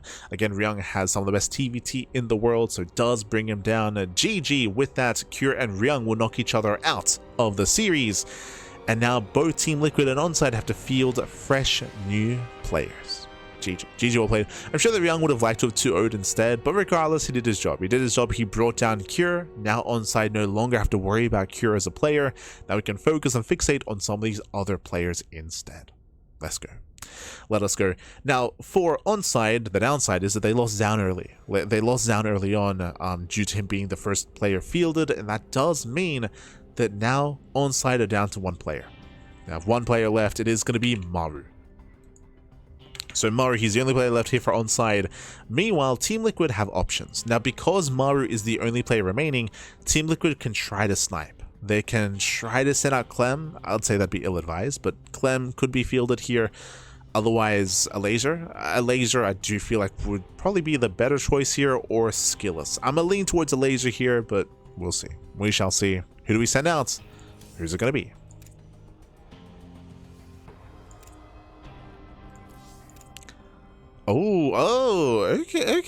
Okay, bold move. I would have thought to hold on to this player, but no, it is going to be Clem. So Clem is coming out next year. It's going to be Clem versus Maru in a TVT. Again, I typically do favor Maru in TVT, but this is StarCraft Evolution, not regular SC2, so if Clem has been devoting a little bit of time into playing this mod and practicing, and maybe being inspired by some of this play, we'll see if he does embrace Mass Wraith, and we'll see how he does approach Maru here. Let's go. Let's go. Game 1 is going to be on Polopoid. And we'll see if Team Liquid can maintain their lead. We'll see if ONSYDE can bring it back.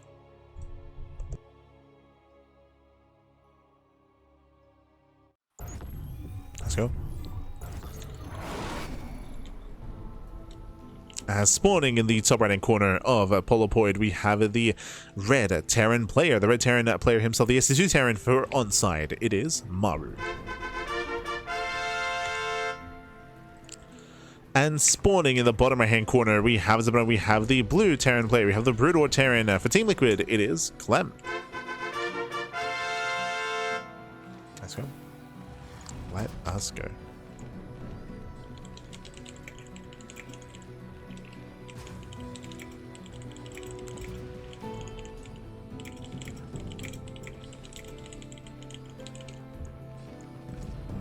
Here we go. Here we go. We are going to be opening up. We're going to be settling in here to Polopoid. Welcome to a 4-player small map. You can spawn in top right, top left, bottom left, and bottom right as well. But Polopoid is a bit of a more extreme map. You've heard me talk about this map before here. I mean, before I get ahead of myself, of course. TVT, if you've been maybe missing out on StarCraft as of late, if you've not been watching StarCraft over the past week, now 2 weeks, Clem has been returning playing TVT. He is not playing Protoss anymore, at least over the past 2 weeks. We'll see if that trend continues, but on the new patch, on the new current live patch of StarCraft 2, Clem has not been enjoying Protoss versus Terran anywhere near as much, so he's been playing Terran versus Terran instead. And has been having some mixed results and some mixed success with that, of course. Interesting to see that has translated here as well to Clem also playing TVT in StarCraft Evolution. Now, once again, Clem, he typically would be the ace player for Team Liquid in a regular SC2 team league, but because this is StarCraft Evolution, I stand by saying that Cure is the ace. Like, Cure, he was the ace player, Cure is now out, and Clem is less experienced and less formidable with his StarCraft Brood War Terran, so we'll see what he can bring to the table here against Maru. I will say that, to be fair, both Maru and Clem are less experienced in StarCraft Evolution, but Maru has been looking more impressive, at least to me, in this game mod. For now, though, we're just going to be opening up. We're going to be opening up no SCV Scout for Clem, no SCV Scout for Maru. Very common to skip SCV Scouts in TVT. We do see Maru getting his own CC up and running with CC first. Clem going for a later command center after the racks. So Clem going for more economic, going for a standard opener. Maru being greedy, going for a more economic build instead. So we're going to be opening up. Okay, so this is what I meant when I said that that Clem is less experienced, and we'll see if this pays off. As opposed to all the TVTs and most of the TVTs that we've been watching as of late in this tournament featuring Mass Wraith, Clem is going into Massive Ultra. He's going second factory into a mech style. He is not embracing Mass Wraith. He's going into a more standard mech composition instead, and we'll see if he can take it to Maru here. We'll see if he can gain map control and achieve more than that. For now, Maru's going for his own 1-1-1. See, Clem, in a world of pure Wraith TVT, Clem, he breaks from the meta. Oh. What? So, that's okay. There's a lot going on. So usually when you go into double factory, you go into double factory into vulture production, into vultures, into your machine shop, into ion thrusters, into spider mines. Here, very early tank production, very early tank into a very early armory. Are we going? When I think armory, I think Goliath, which is kind of weird. What's going on? Fast Academy. Yeah, we're going for a Goliath opener. Why? I understand. Like, yeah, it's interesting. So we're going for an early Goliath here. this is like Clem just preparing against anything, because I guess it's because there's no scouting, right? Clem, he has not found Maru. He's scouting every corner. He scouted bottom left, then he scouted top left, now he's scouting bottom right. It looks like Clem is not aware that in StarCraft Evolution, one spawn location is removed, so Clem does check every location and then bottom right. Shows some of the inexperience of Clem. But the early Goliath means that Clem is safe against like Raven harass or against like Banshee harass, for example. And the reason why we did open Goliath is because of zero scouting, right? Zero scouting information, so just being a little bit safer here. Overall, this does mean that Clem's build is weaker. It's a bit of a weaker build. But, you know, safe overall. Meanwhile, third TC out of Maru. Maru's building a bit of greater economy. Scans the main base, confirms additional factories, confirms mech. Sees all the machine shops and also confirms no upgrades. True. And again, it's just a really heavy tank composition. It's just really weird. It's really weird because by opening up tank like this, you're relinquishing any kind of map control. Like, so the reason why when you open up mech, typically it's for a bunch of vultures, is to throw down spider mines, it's to fight for map control, it's to scout as well. But here, really fast tank count, it's almost like, it's not an all-in because we're getting a third CC, but we're going for an early tank push. So early tank move out of Clem. Very committed, very high tech, but also vulnerable as a result. Like, it's a very expensive early army. And Clem is trying to gain ground. Oh, does bait the, okay, baits the army in. Baits in the Cyclone, does one shot. Nice catch out of Clem.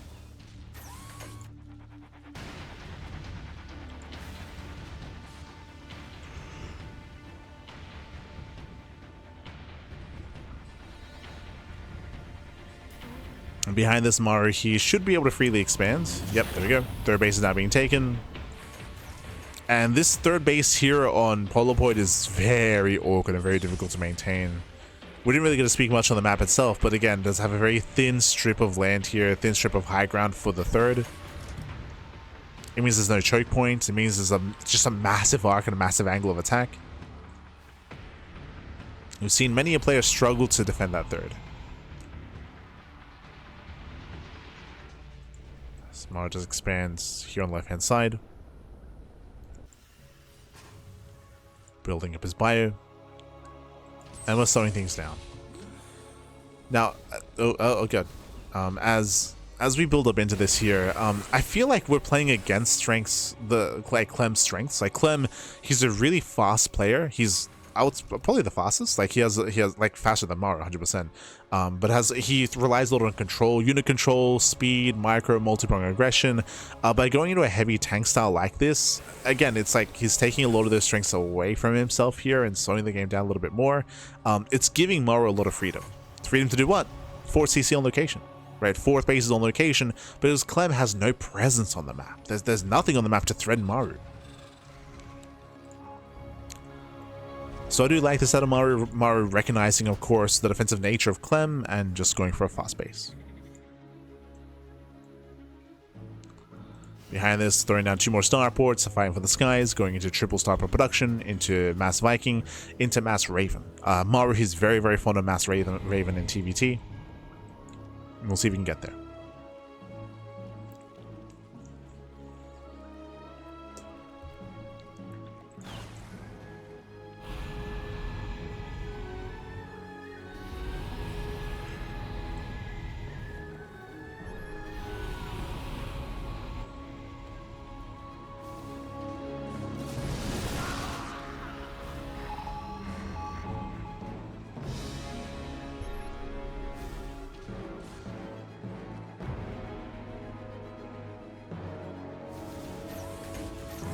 Clem is setting up.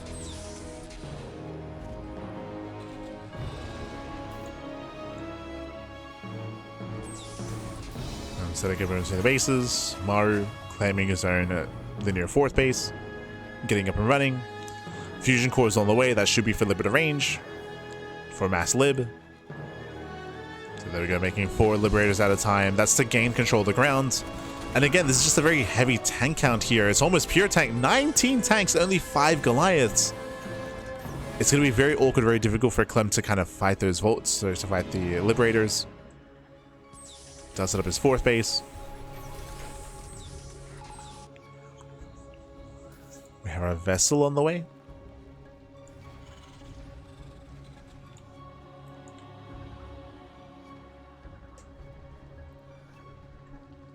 Spar's being active. And again, Vessels, they can help with Defense Matrix. Can help fortify these siege lines. There's our first disable. Gets 1, gets 2. Yeah, 2 disables Marines, they stim in, but there's still so much more tanks behind this. Yeah, many more tanks.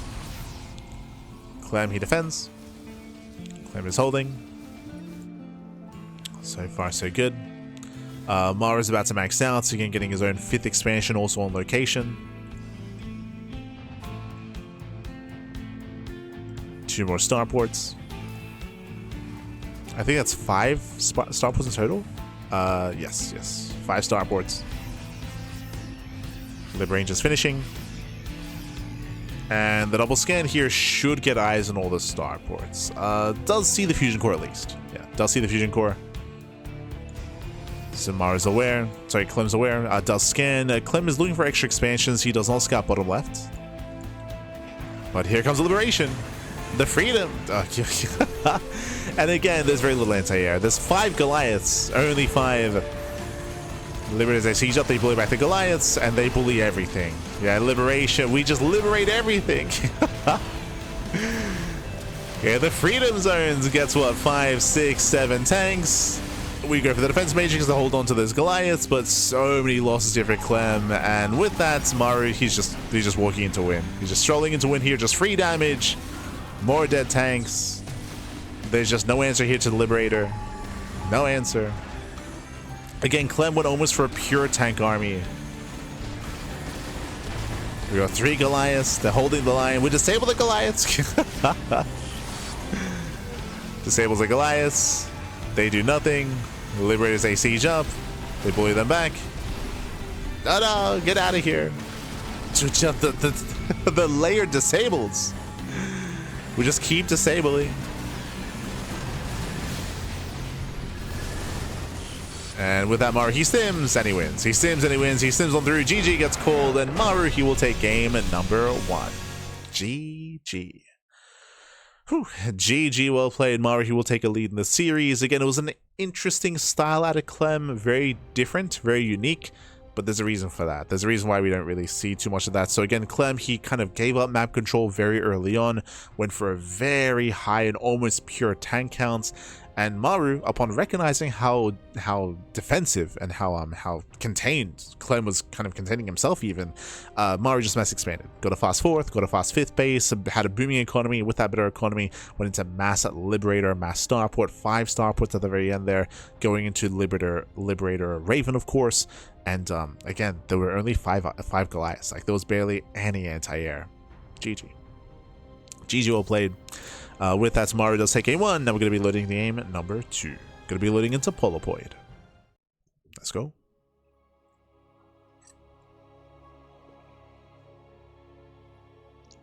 Oh, and then let's go. We're back. And it makes sense. Because we don't have an 8 worker count starts spawning in the bottom right hand corner of Polopoid. We have the Brood War Terran player. We have the Red Terran representing ONSYDE, leading the series 1-0. It is Maru. And spawning in the top left hand corner, doing what he does best. Let's go. After playing his main race, we do have the French Protoss player, the SC2 Protoss. For Team Liquid, it is Clem. This confirms it for me.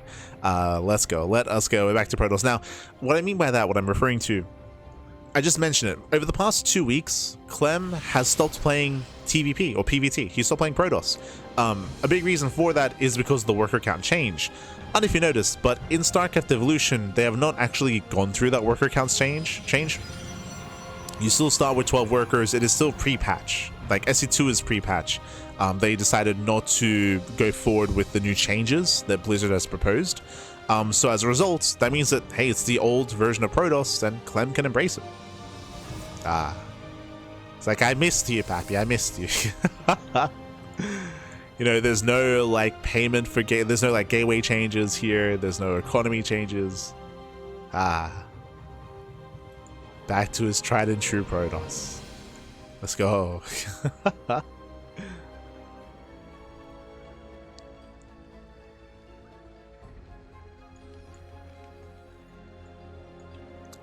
So that could be opening up. Main race called, yes, Protoss is like Clem is the best Terran in the world, and his main race is also Protoss. True. Kappa. He's both bad.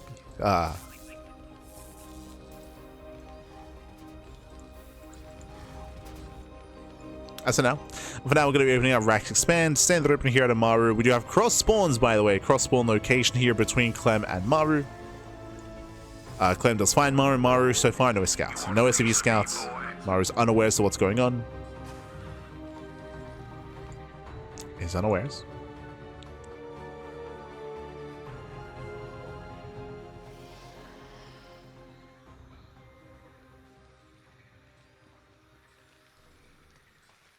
Here we go. And we'll see how Maru will adjust here to TVP. Now, when it comes to TVP, we often do see 3x dim timings. The fact that we don't see a 3x, we have been seeing some mass Wraith play against Protoss. I'm curious to see if Maru is going to embrace that. Do we go Starport into second Starport? Nah, Machine Shop. Okay, going for the Machine Shop here. So we're going to be opening up into Mech.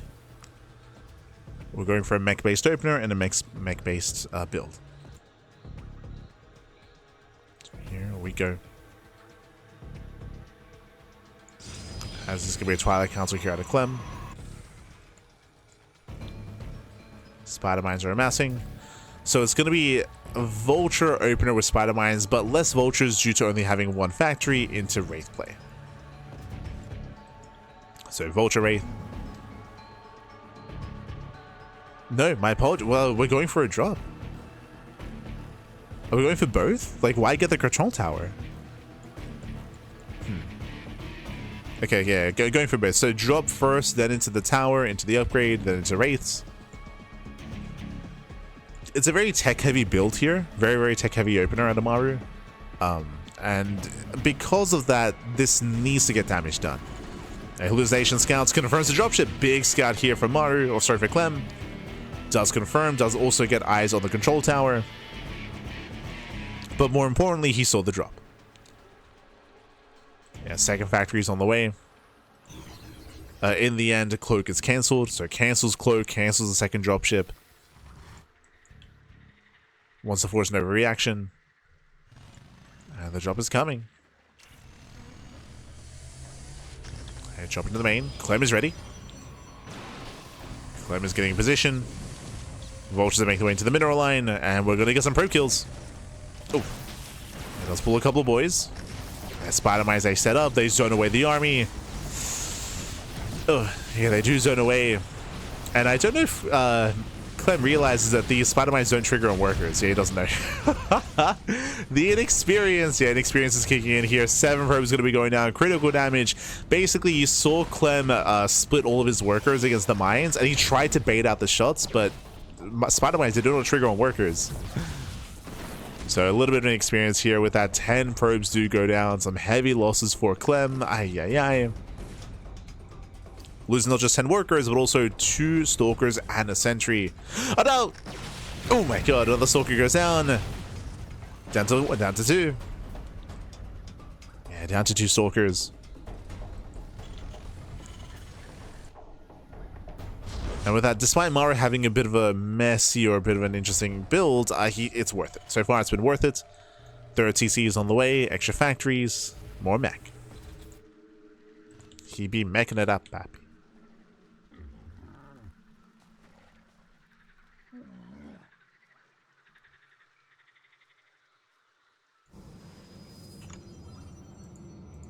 Here we go.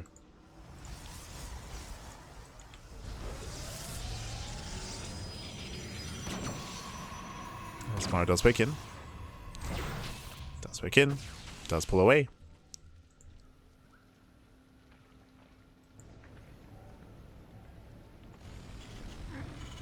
Just keeping tabs here on his opponents, building up more tanks, building up more vultures, and Maru's going to slow things down. After a chaotic and intense start, we're going to slow things down, building up our third base. Third base is getting up and running, at the same time going for another drop into the main. Wraith gets caught. But the drop is moving out. Yeah, moving out with the drop. Likewise, science vessels behind this into Raven production. So I say Raven into science vessels. I would imagine. So, because they blink into the main. They blink in. SCVs are going to be going down. Seeing 4 Stalkers not one-shot an SCV it's trippy, not going to lie. As tanks I see up in the middle line. Oh my god. No second shots, thankfully. No. And no second shot. At the same time, Stalkers are poking towards left hand side as well. Clem being active here on both fronts. Killing more SCVs. Yeah, more workers falling. Diving on the tank as well. Very nice catch. Tank goes down. SCVs as well. And Maru's being torn apart. He's being torn apart here. SCVs are falling. Going further back into the mineral line. Maru has nothing across the map. Yeah, he came back home. He came back home to defend instead. That's going to be 11 SCVs and the dropship as well. Very nice. Yeah, 12 SCV kills. Splits here against the vultures. Doing those shots. Oh. Ooh, does try to. Yeah, tries to. Shot still connects. And 1 Stalker gets away. Just barely 1 Stalker. At the same time, Clem still moving in. No charge, not yet. Still 10 seconds away. Still no charge, but again, Clem, he does trade well. Doesn't quite break through. Maru barely holding. And as the dust settles, despite the early game economic damage with the initial vulture drop, Clem is now ahead economically. He's now ahead. As I say that though, vultures, they do hit the 4th base. Probe's going to be going down. Clem turns back around. 8 probes. You're going to lose 8 workers. At the same time, does catch out some of the vultures. At the same time, going for his own Zealot run by. Ooh, there's a full wall. Yeah, full wall off. Zealots, they don't get in. Yeah, they run into a siege line instead, so nice Sim City here by Maru. Maru, he does defend. Clem's still trying to be more active. And you can see the dynamic change here, or the momentum, the tempo be so different from game 1 to game 2, where Clem is able to be more active, able to be more aggressive. Doesn't want to just stay back and turtle up. As I mentioned, game 1 was not Clem playing to his strengths. But here he is. Diving back into the main. Oh, the tanks though. Oof, oh my god, insane tank shots. That's crazy. You gotta respect the tanks, Pappy. Yeah, Clem bleeding out Stalkers. Heavy losses for Clem. Losing so much to the tanks. And this feels like too much. Feels like too many losses here for Clem. As these Stalkers are expensive. Expensive losses.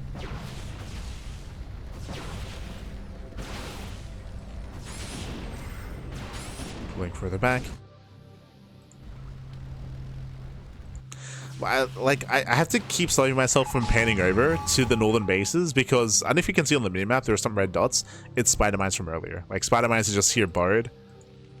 And like my brain wants to tell me like, oh, there's like a drop with, there's like a run by. It's like, no, it's just just spider mines. Remember, they don't trigger on workers.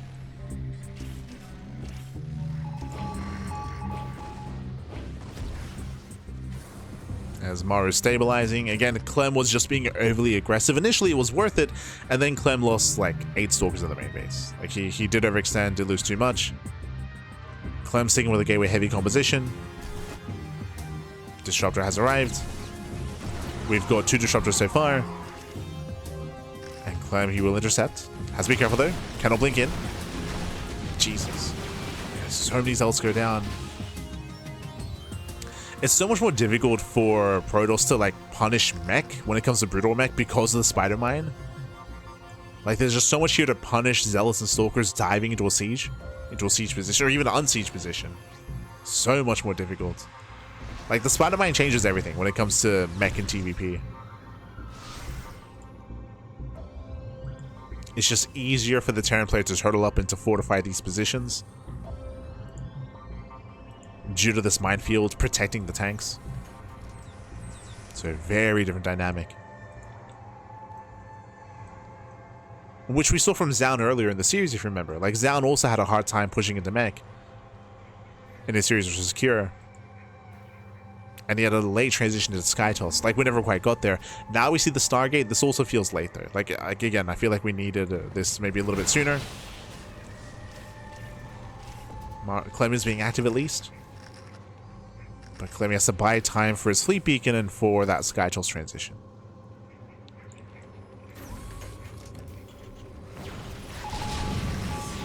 Buy time.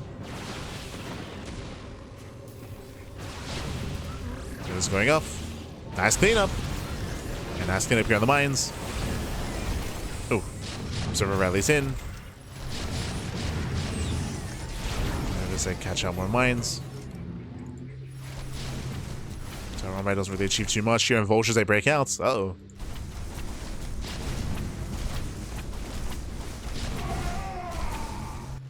Vultures they break out across the map. And Clem's still trying to be active. Vultures they get into the mineral line. Probes are going to be going down. Probes they kill. They die so quickly here to the Vultures. Oof. Even punishing the warp in. Unable to wall off in time. Yeah, Vultures are so annoying to deal with. I mean, they're so much superior to Heli and Harass and Heli Rumbice because of the Spider Mine as well. Like, the Spider Mines make it so difficult for the harassing army, for the defending army to engage. 21 probe kills, insane damage here from the Vulture. Oof. Oh, the Spider Mines.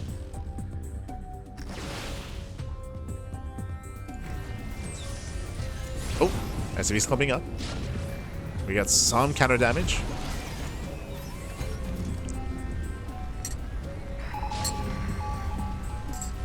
Some damage here.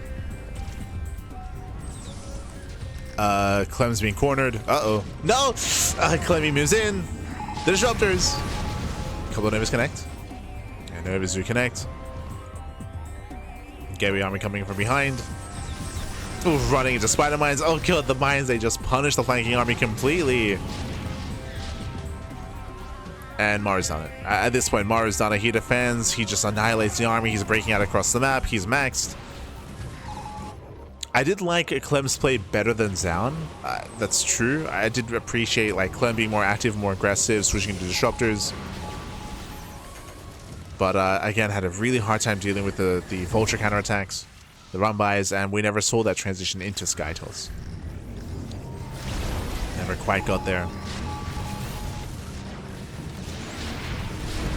Get some decent Novas here towards the end.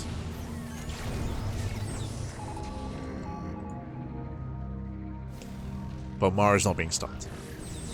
Oh.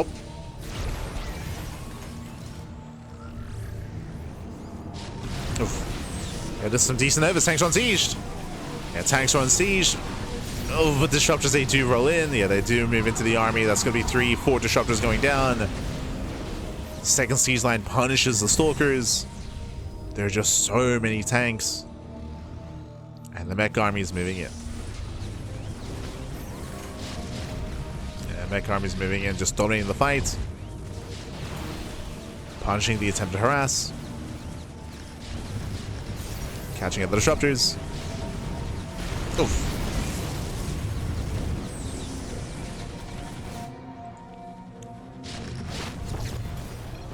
GG gets called, and with that, Maru, he will claim the series 2-0. He will take down Clem and extend the lead here for ONSYDE. GG.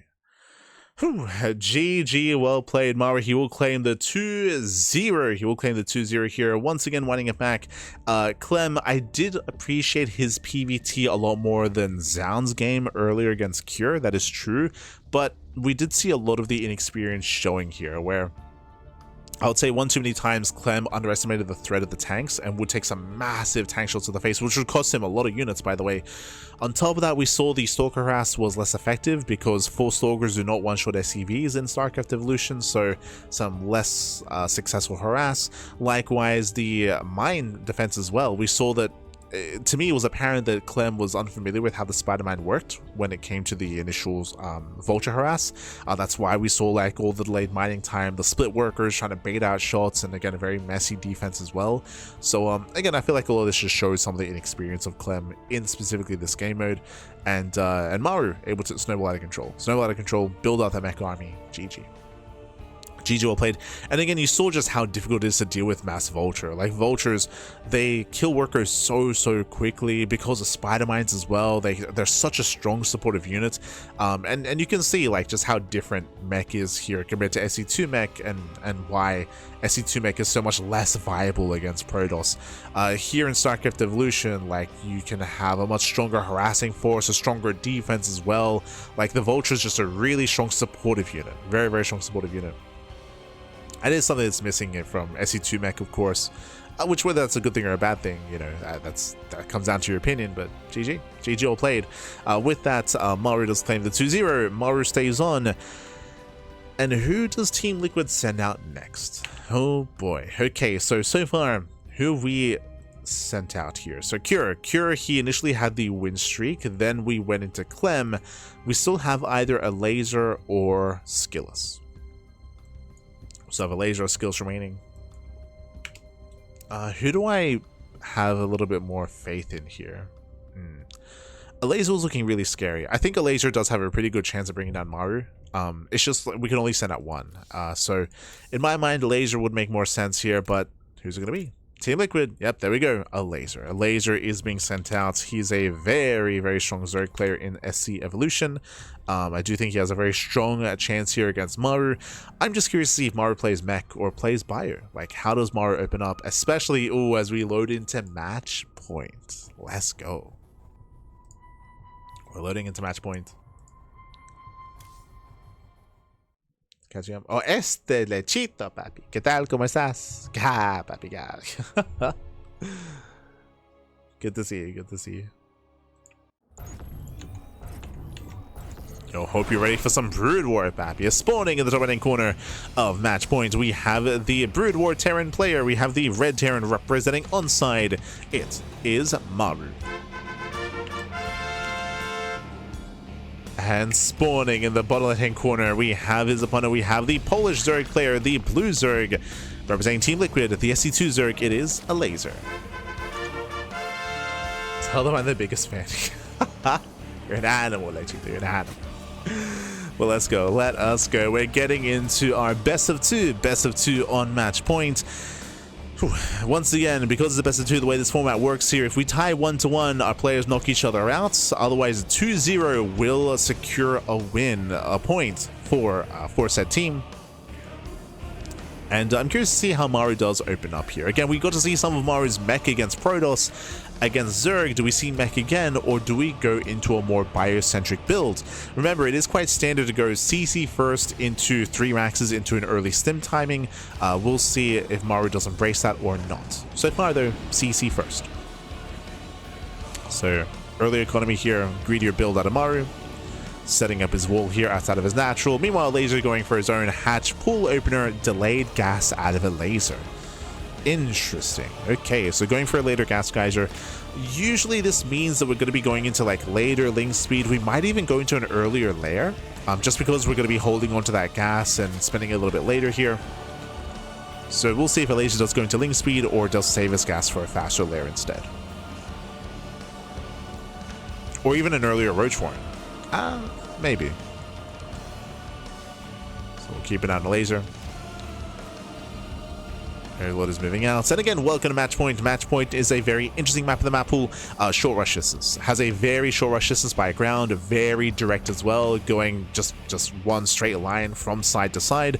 I will say, of course, there's a lot of points of elevation. There's a lot of high ground. So you have high ground here outside of your natural base. You do have some points of elevation here in the center as well. So you can engage ahead of time.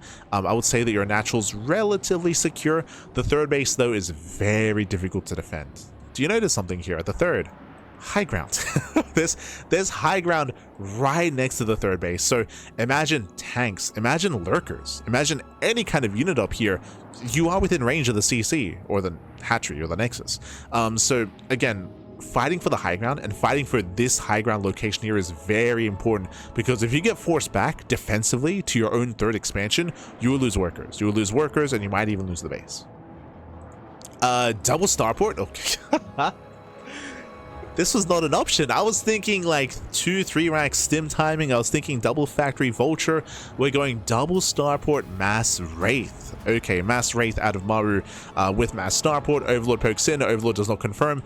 Meanwhile, do you remember what we said at the start of the game? We did take notice of the late gas, and we were like, there's a high chance he skips link speed. He is skipping link speed.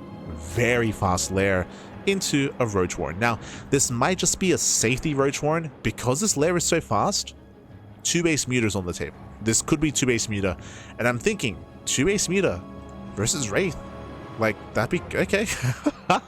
There's potential here, but we'll see. Remember, Elazer failed to scout. Elazer, the Overlord went in. The Overlord did go down, right? Yeah. The Overlord was hunted down. The Overlord went in and didn't see anything. Did not confirm behind the base. This is a very unorthodox build, and currently Elazer has no idea what's going on. We can see Elazer making some safety roaches here, and if Elazer does skip anti-air and does go into a roach heavy style, then Race will have their way with Elazer's economy. Currently 0 spores. 0 spores and only 2 queens, and we have the answer here. It is not 2 base muta. It's not muta, it's going to be 2 base Hydra. Crazy. But again, how many queens? 3. Only 3 queens, so a very low queen count and no spores either. Wraiths, as we speak, are building up. We're building up the Wraiths as we speak. They're amassing up back at home, and so far, unscouted, but here comes the Overseer. Okay, the Overseer does move into the main base. At the same time, Wraiths are moving out across the map. Elazer, he will get a full scout. He will confirm. Now he knows. Yeah, now Elazer knows, and behind this, we should react with some spores. Queens that respond. First Overlord goes down. Nice snipe. Does catch an Overlord, release the queens. They do defend the mineral line. Hydras are amassing.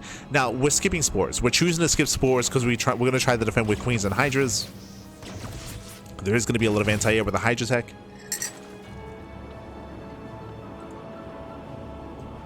And we'll see if we can keep up. We'll see if Elazer can keep up. Back at home, more Wraiths are amassing. We do have Siege Mode being researched, building up into tanks.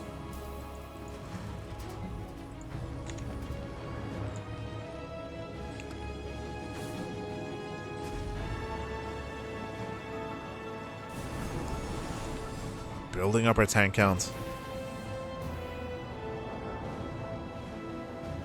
Exclamation mark rules. We should probably make a format commands. That'd be fun.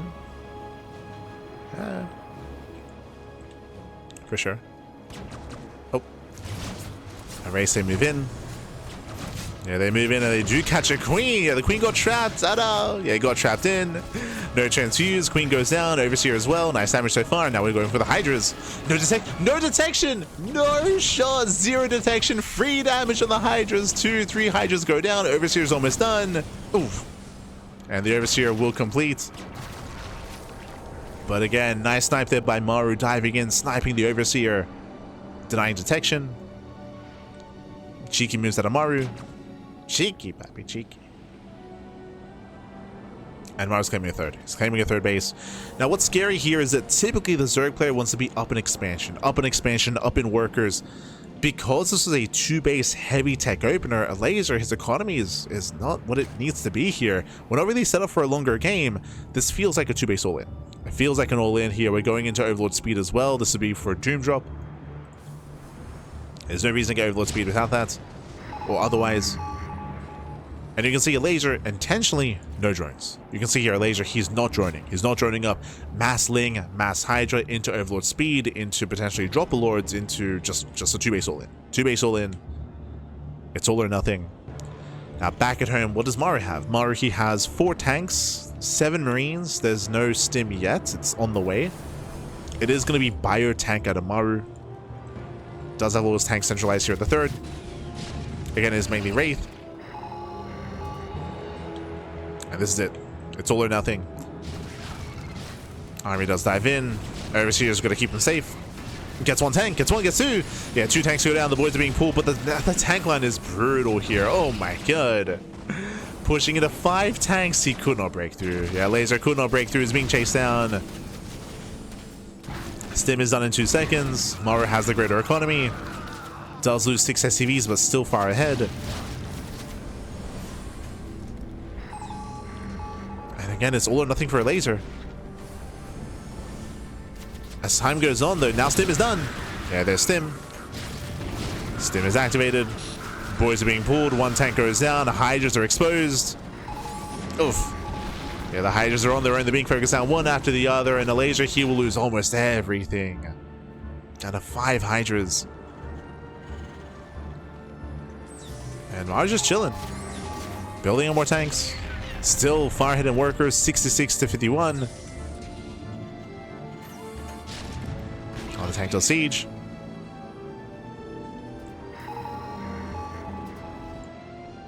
And Elazer, oof, he's forced back. He's forced back home.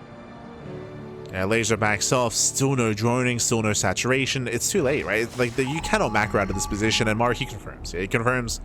No drones, no saturation. Bunkers would be ideal here. We do get some depots to create a bit of a choke point. Yep, more depots on the way. This ensures when links try to collapse in, they will clump up.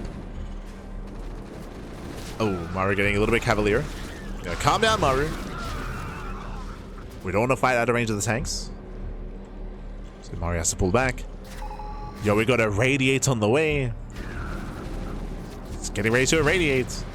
Elazer moves in. And he commits. Yeah, he commits in. Every link goes down. Again, the choke point is brutal here. The Sim City, the tanks, they pop off against the Hydras. Almost every Hydra is going to be going down. GG. GG gets called. The all-in fails, and Maru takes game number 1. GG. Whew. GG, well played. Maru, he will take a lead in the series. Again, a very intense game here by Elazer. A very cheeky start out of Maru, going double starport, going mass wraith. He was able to pick off the first queen, catch some Hydras, pick off the economy. More importantly, scout as well. Confirm the crazy build that Elazer was going for. I feel like we were focusing a lot on Maru. Elazer was going 2-base Hydra. That's so rare. It's so rare to go 2-base Hydra. It was going 2-base Hydra into a Ling Hydra all-in. An all-in makes sense on match point. We did mention that it's a small map, short rush distance, high ground outside of the 3rd base, but it was a delayed all-in, and we saw that Maru, he popped off with those tanks. Like, those tanks that were further back behind his army, they got so much value, so much damage. Likewise, SimCity as well, choking up the army, clumping everything up as well, and it felt like Elazer, he kind of missed his window of opportunity, and GG. GG all played. With that, Maru does take a lead. Now we're going to be loading into game number 2. Let's go. Now the roles have been reversed, it is time for Elazer to embrace Brood War Zerg. Oh boy. But if you're just now tuning in, if you're curious about the formats, bearing in mind, of course, this is StarCraft Evolution. SC Evo is a Brood War / SC2 mod where Brood War and SC2, they face off against each other in a 1v1 format. The tournament is Crank Gathers. It's a team league, so this is Team Liquid versus ONSYDE. Team Liquid versus ONSYDE, so it is a team league here. Currently, ONSYDE are looking to gain a lead in the series, and we'll see if they can. Spawning in the left-hand corner of match point, we do have the Red Terran player. We have the Red Terran player, we have the South Korean Terran, the SC2 Terran. It is Maru for ONSYDE. And spawning in the top right corner, we have the Polish Zerg player, we have the Brood War Zerg. Oh, going pool first. Representing Team Liquid, it is Elazer. Let's go. Let us go. So if you're curious about the format, we're currently down to our last 2 players, Elazer and Maru. Remember, for Team Liquid, Cure and Clem have already been knocked out, so Elazer is their final player. Meanwhile, for ONSYDE, Ryung and Zoun have been knocked out. Maru is the final player. Now, I say final player here. If Elazer wins this game, and if they knock each other out, then we're tied up completely, and it comes down to an ace match where both teams get to revive a player. They get to revive. Otherwise, if it's a 2-0 in Maru's direction, where he's already up 1-0 here, then Team Liquid will have to revive, and ONSYDE, they still have a revive available to them. They can hold on to that revive and use it afterwards. And Team Liquid would have to burn it early. Fit out, Jesus. Yo, we spoke about the 2-base Hydra play last game. Now we see the fast Hydra Den here as well. So rushing into the Hydra Den, I believe skipping link speed. Yes, skipping link speed into the fast Hydra Den, into a double expand. Bearing in mind that, remember, for Brood War Zerg, you do not need a lair for Hydra tech. It is hatch based. So going for the Hydra Den, building up those early upgrades, and going for early Hydra production. Meanwhile, Maru's just now moving out. Maru, he himself did go for a bit of a safer build. I say safer build, did go 2-Rack Reaper. So 2-Rack Reaper out of Maru. Moving out across the map. Hydras, they should be able to hold on to themselves and defend. Yeah. Hydras are revealed, so nice scouting here by Maru. Does confirm the early tech. And I feel like there's a high chance that Elazer is going to go for an all-in again. There's a very high chance.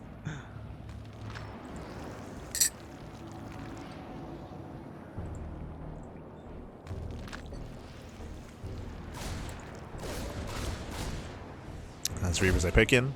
Elazer, he's at least joining up his natural. Joining up a little bit. So somewhat joining, somewhat saturating.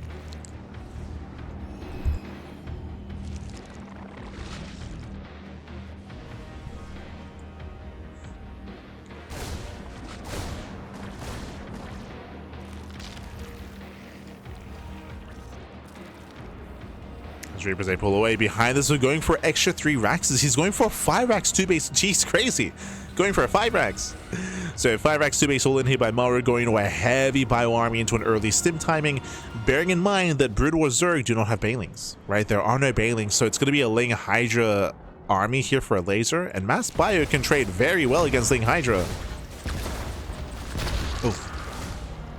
Yeah, already the Mass Reaper, though, picking off 1, 2 Hydras already going to be going down, getting 3, getting 4. Expensive losses here for Elazer. 5 Hydras go down. Losing every Hydra. Every Hydra list falls. Ay, ay, ay. No Ling support, no Ling speed. Hydras, they just get bullied by the Reapers. They get bullied, man. Yeah, every Hydra's going to be going down. And remember, it's a 1-2 punch. Like, sure, the Hydras are trading. These are so much better trades though for Maru, because behind this, Mass Buyer, early stim. Remember, we're going for that stim timing, building up into that 5 racks. And now there's going to be that much less to defend back at home. Elazer, he lost how many? He lost 8 Hydralists in total. Insane losses there. 8 Hydras went down. Weaker army, weaker defense. Elazer's trying to recover, trying to redrone, resaturate. And this sim timing is going to hit like a truck.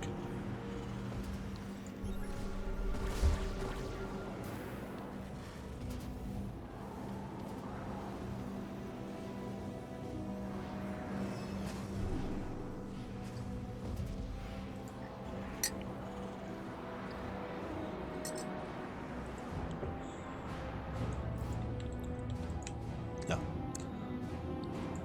So now Maru again, he's just amassing up his Marines here on top of the ramp. We got how many so far? 19! 19 Marines against 7 Hydras. Zerek plays, look away, Elazer supply block, no, the Elazer lords. Now is not the time. It's on brand, but now is not the time for a supply block. Here we go, here come the Marines. Look away, Pappy, look away, as we're about to stim, and we're about to win. Stim is finishing up in 2 seconds. 2, 1, stim is outdone. Combat shield's finishing up as well. Now we can rush. Now we can rush in. Yeah, the boys. 2 base all in. The boys are here as well. The boys have arrived. We're diving on the Hydras. We're all going to go down. There's barely any Hydras to begin with. Elazer has to pull the boys himself. He's got to pull them. And we're going further into the main. We're just going further into the main base. Elazer pulling further back, trying to build up more Hydras. Lair is cancelled for a refund. Ooh, drones, they get caught out. Yeah, some heavy losses there for Elazer. And again, the Marines, they stim on top of the Hydras. Hydras, they try to kite away. And they all go down. They all go down. Every Hydralisk will fall, and the drones as well. And with that, GG gets called. Maru, he will take a 2-0 series. He will take down Elazer 2-0. GG. Whew. GG, well played. A very rough start for Elazer. Going into an early Hydrogen, skipping Link speed did mean that his Hydras were more exposed. We did see 2x Reaper out of Maru, and he dominated those Hydras early on. Without Link support, the Hydras are so fragile, they're so vulnerable, and we saw 8 Hydras go down early on, and Maru was setting up for the 1-2 punch. Killed 8 Hydras, and bam, 2 base all in. 2 base all in, 5 racks set up on 2 bases, did pull the boys as well, hit with stim and combat shields, and with that, Maru, he snowballed out of control. Because of the early losses, we saw that Elazer could not maintain himself, he could not defend, he had no chance to, because of that early game damage. Brutal, brutal. GG, well played. With that, Maru, he will claim the 2-0, and that means that Team Liquid, they're up to their final player. 1 player left here. They have to revive. They have to revive a player. Now, when it comes to Team Liquid, we have Clem, we have Elazer, we have Cure. What do we say? Cure, he is the ace player. He's the ace player for Team Liquid in StarCraft Evolution. So in my mind, Cure is the clear pick here. He's the clear pick to go up against Maru. In my mind, he's the only one that can bring him down. Oh boy. And we'll see if he can. We'll see if he can. No, whoa! Yo, they're crazy. So I'm like, Cure, he's the clear pick, right? Like, we're gonna use him, right? No, they're reviving Elazer. Okay. Elazer is being revived here. He wants another go, papi. Okay. He wants another chance. We're loading into Blackrock. Oh boy, bold move. Now, this kind of makes sense. If Elazer, I mean, yeah, it kind of makes sense. If we go to the Super Ace match, if we go to the Ace match, then they can use Cure. Remember, you cannot use a revived player in the Ace match, but we are putting a lot of faith here in Elazer to kind of to bring us to the Ace match and to bring us into that Cure series, if at all possible. Let's go. We're gonna run it back. We're gonna run it back here. Elazer has returned as Brood War Zerg. Okay. Bold move, Team Liquid. Bold move.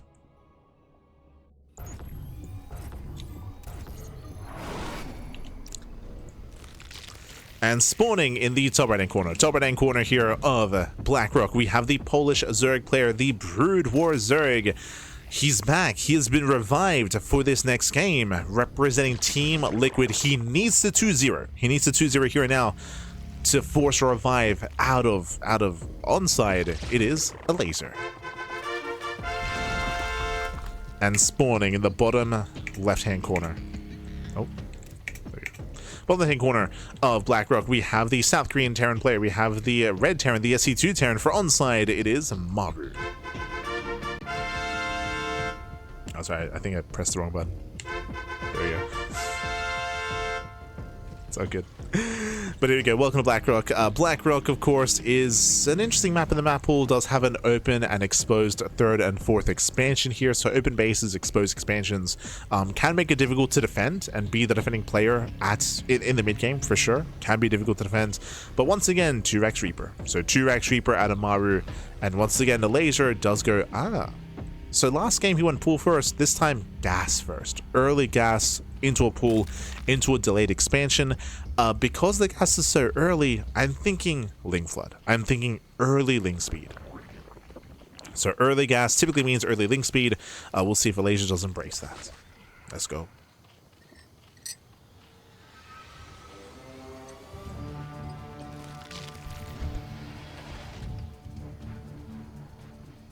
Let us go. As Reapers are going to be amassing. No! Early gas into, once again, early Hydrogen. Never mind. I believe this is faster than last game, if I recall correctly. So earlier Hydrogen, I'm getting deja vu. Now, because of the way this format works here, Team Liquid, they're up against the wall, they're on match point. They just spent the revive on Elazer. Elazer needs the 2-0. If Elazer loses game 1, then that's it. Then ONSYDE will win this series. If Elazer wins game 1 and then loses game 2, it's also over. Like, Elazer needs the 2-0.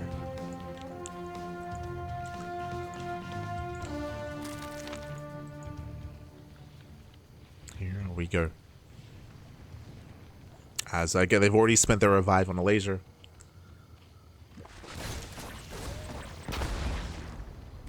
Reaper does poke in. It does poke in, does scout the early Hydra. So once again, early Hydra production out of Elazer. Into, I believe, an earlier upgrade this time. Because of the earlier gas. So I believe it is earlier upgrades. Earlier tech. Potentially a stronger timing.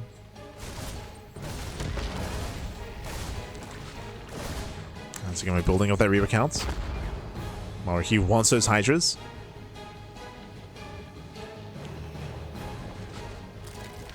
Oh. And Hydras do get low. But so far, no kills. So far, no kills. Reapers are back further in.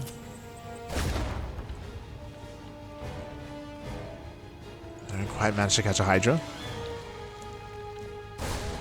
And just poking forward. Behind this, double expanding, going for his own natural and his third. Oh, sorry, my apologies. It was 3-Rax. Yeah, 3-Rax Reaper. I assumed it was 2. I was so fixated here on the Hydras. But 3-Rax Reaper, so mass Reaper here at Maru going for a 4th and then a 5th Rax behind this. Non-stop Reaper production. And Elazer's droning. You can see actually that Maru, he's on the cusp. He's on the cusp of overwhelming. Elazer, he's got to be careful here. The reason why I say this is because Maru's army is getting bigger and bigger. Meanwhile, Elazer, he is droning. He's in the midst of droning up, so his Hydra count is still relatively small. Elazer's got to be careful. We have 9 Reapers against 8 Hydras. But 2 more about to pop. Reapers, they rotate. Behind this, double eBay, double upgrades into 1-1. Maru trying to rotate. Hydras are keeping up. Thankfully, Elazer makes some extra Hydras. And Elazer should be able to hold. Okay, should be able to hold on at the same time. We go for the mineral line. Oh my god. Got to kill him to cancel the Eva chamber. KDA charges, they do not connect. And Elazer's holding. Whew. So a stronger start here for Elazer compared to last game. So far, stronger starts. Once again, making use of that tall grass.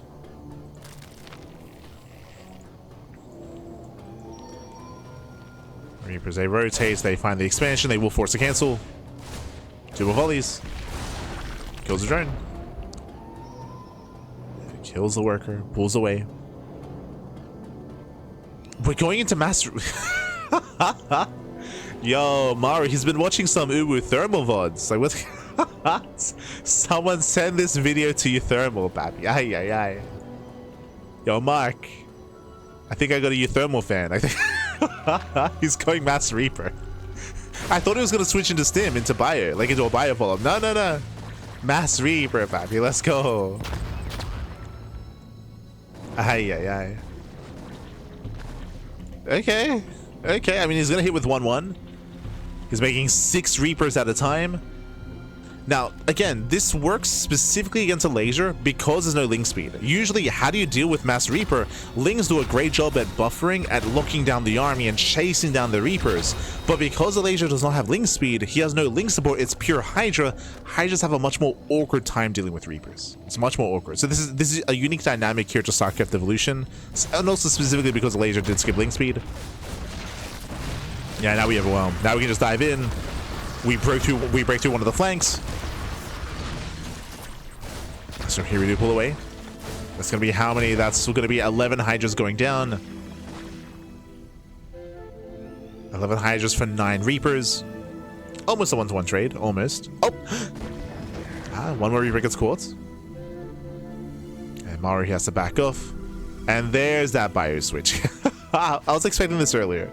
Stim is on the way. Now we're switching to Marines. Before that happens, oh my god. Yeah, catching out more of these Hydras. Heavy losses for Elazer. Gets caught out. He gets caught out. And we don't even need the Marines. The Mass Reaper will excel. Breaks through all the Hydras. Does catch Elazer with his pants down. Elazer, he was droning. He was droning up behind this. He will lose all the Hydras, the main army. He will lose everything. And with that, Maru has done it. Again, he had no faith. He made that switch into Marine, but really he could have just doubled down. I mean, in the end, he breaks through anyway. He breaks through. Didn't even need the Marines. Didn't even need Stim. The Mass Reaper back.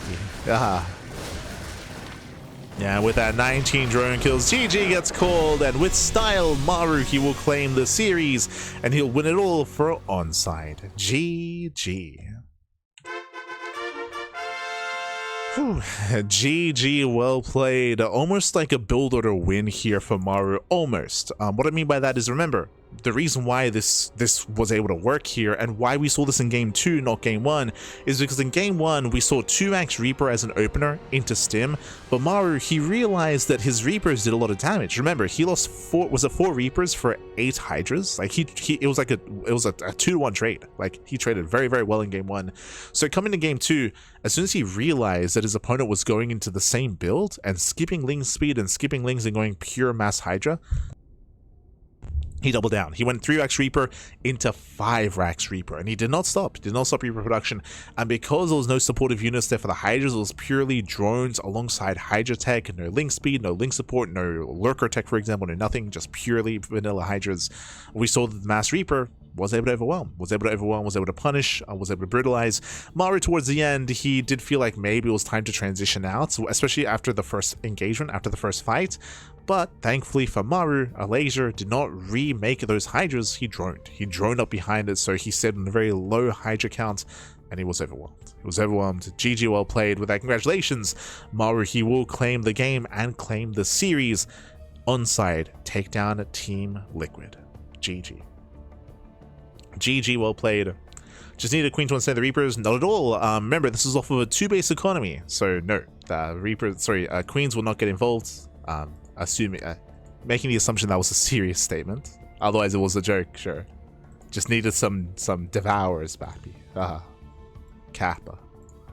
But GG, well played. With that, congratulations, Maru. He does claim the series here, and let's catch up on the overall matchup. Let's go.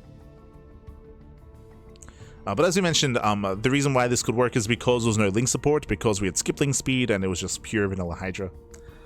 Just to re-emphasize. But let's catch up on the matchup. Let's catch up on the bracket itself. Un momento. I'll post a link in the chat. Post it over on YouTube.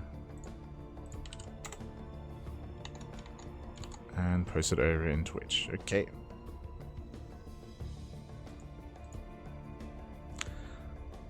Here we go. So I did just post a link in the chat channels here. Bam! As you can see, we do have the bracket. The bracket has been progressing, of course, or has progressed, and we just covered the upper bracket finals. You can see here, ONSYDE, they 4-2 Team Liquid. Going into the matchup itself. Oh. Not quite working for us, actually. Hold on. It's kind of weird. But ONSYDE, they take down Team Liquid 4-2, bearing in mind that for Team Liquid, we did have a Cure, and he was excelling in his own respective... There we go. Looks like there was a weird bug.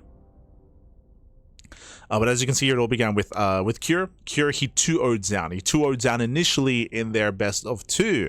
So he took down Zoun 2-0. Then Ryung, the TVT sniper... Great choice, by the way. Ryung did take down Cure 1-1, so they knocked each other out. They knocked each other out here, which meant that both teams had to field fresh players. We had Maru, who's the final player here for ONSYDE, and Clem was sent out for Team Liquid. Maru did take down Clem 2-0. You can see Clem playing Terran in game 1, Protoss in game 2.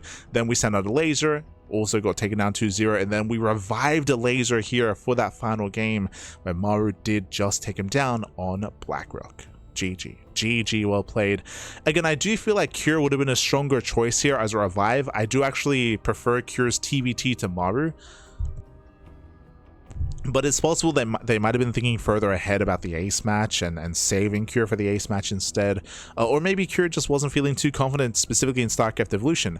I might favor Cure in regular SC2 TVT over Maru, but SC Evo is a different beast, right? True, it is a different beast, and maybe they weren't feeling too confident. Maybe Elazer was feeling more confident in his own all-in, of course, and of course, the last thing you expect is Mass Reaper to be hitting your face. So GG well played. With that, ONSYDE, they will advance on to the grand finals, and they're waiting for the winner of Team Liquid and CRHB.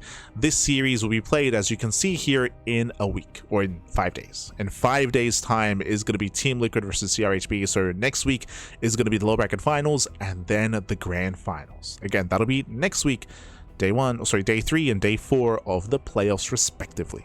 1 series per day. And we'll be here. We'll be here next week to cover the low bracket finals and the grand finals as well. We'll be here all over those matches. So again, it is a Team League format. Between Team Liquid and CRHB, I still do feel like CRHB are the strongest team in the league. If you don't know who CRHB is, that is Classic, that is Solar, Hero, and Shin. That is the 4 players that construct that team. A very heavy hitting team, and it's going to be a tough one there for Team Liquid, but we're wishing the best. Wishing the best here. I'm hoping for a back and forth. I'm hoping for a series. That's what we're hoping for. Otherwise, if you missed out on the VODs, if you missed out on yesterday's VOD of the lower bracket semis, or if you missed out on the group stage, or even the qualifiers, I do recommend the VODs. Exclamation mark socials in the chat. We do stream on a daily basis here, and we did cover all of the, I believe we're the only English channel to cover the group stage and the qualifiers and the playoffs as well, so you can check it out over on YouTube. The VODs are available. Yeah, VODs are available. Otherwise, a big shout out to Crank. Crank, of course, he is organizing the event. He's casting the event in Korean. I believe that Crank, he casted yesterday with Maru. I don't know who he casted with today. I'm not too sure who was Crank's co-caster today, but I think yesterday, for day 1 of the playoffs, he was casting alongside Maru. I might just get some confirmation a little bit later for who was casted within day number 2.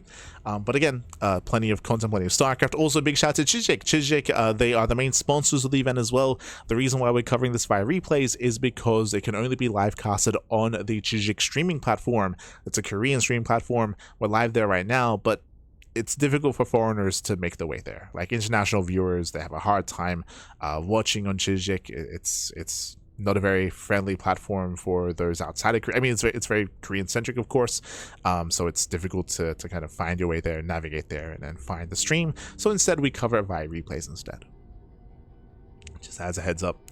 So with that, we're wrapping up for the day. For the morning, I should say. As you can see here on the schedule, on our schedule, Saturday morning, we just finished Crank Gathers. Saturday evening, RSL.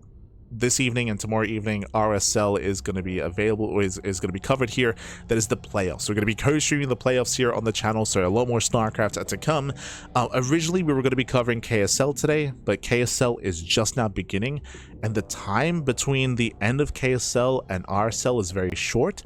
And right now, if you've been watching the channel over the past 2 weeks, you would know that I've been a little bit sick. That's why I did miss casting on Monday and Tuesday earlier this week. My throat was very sore and was swelling up, and then I could barely even speak. So I was resting, recovering, trying to get better, of course. So we missed out on casting earlier this week, and even now, I don't know if you can hear it, but like my voice is still a little bit raspy. It's still not at 100%. Still trying to recover. So did want to have some time in between casts to rest up. So the idea of casting KSL into RSL would leave a little bit.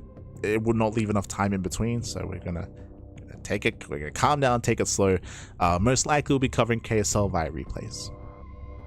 We'll cover KSL via replays at a later date, but KSL is just now beginning, and give some love to Chicken Man. Chicken Man, he's retiring. He's retiring from StarCraft, so this is like so I do feel a little bit bad that we won't be able to be there for the final KSL with Chicken Man, but we will give him a raid. We're gonna give him a raid. We're gonna give him that support, of course. We have a lot of love for Chicken Man. He's a great guy, great caster. So a lot of love to Chicken Man. He's one of the big names behind the KSL. Without Chicken Man, KSL would not be a thing. So big love to Chicken Man. Give him some love, give him some support. We will give him a raid, and we'll be back later on tonight for RSL. We'll be back later tonight. But otherwise, thanks for watching. Thanks for watching. Thanks so much for the support. We do appreciate it. And we'll see you guys next time. We'll see you guys next time here later on tonight for RSL, or sometime during the week for some of our other broadcasts. Until then, thanks for watching. Ciao. Bye bye. Ciao. Thanks for watching. Hasta luego.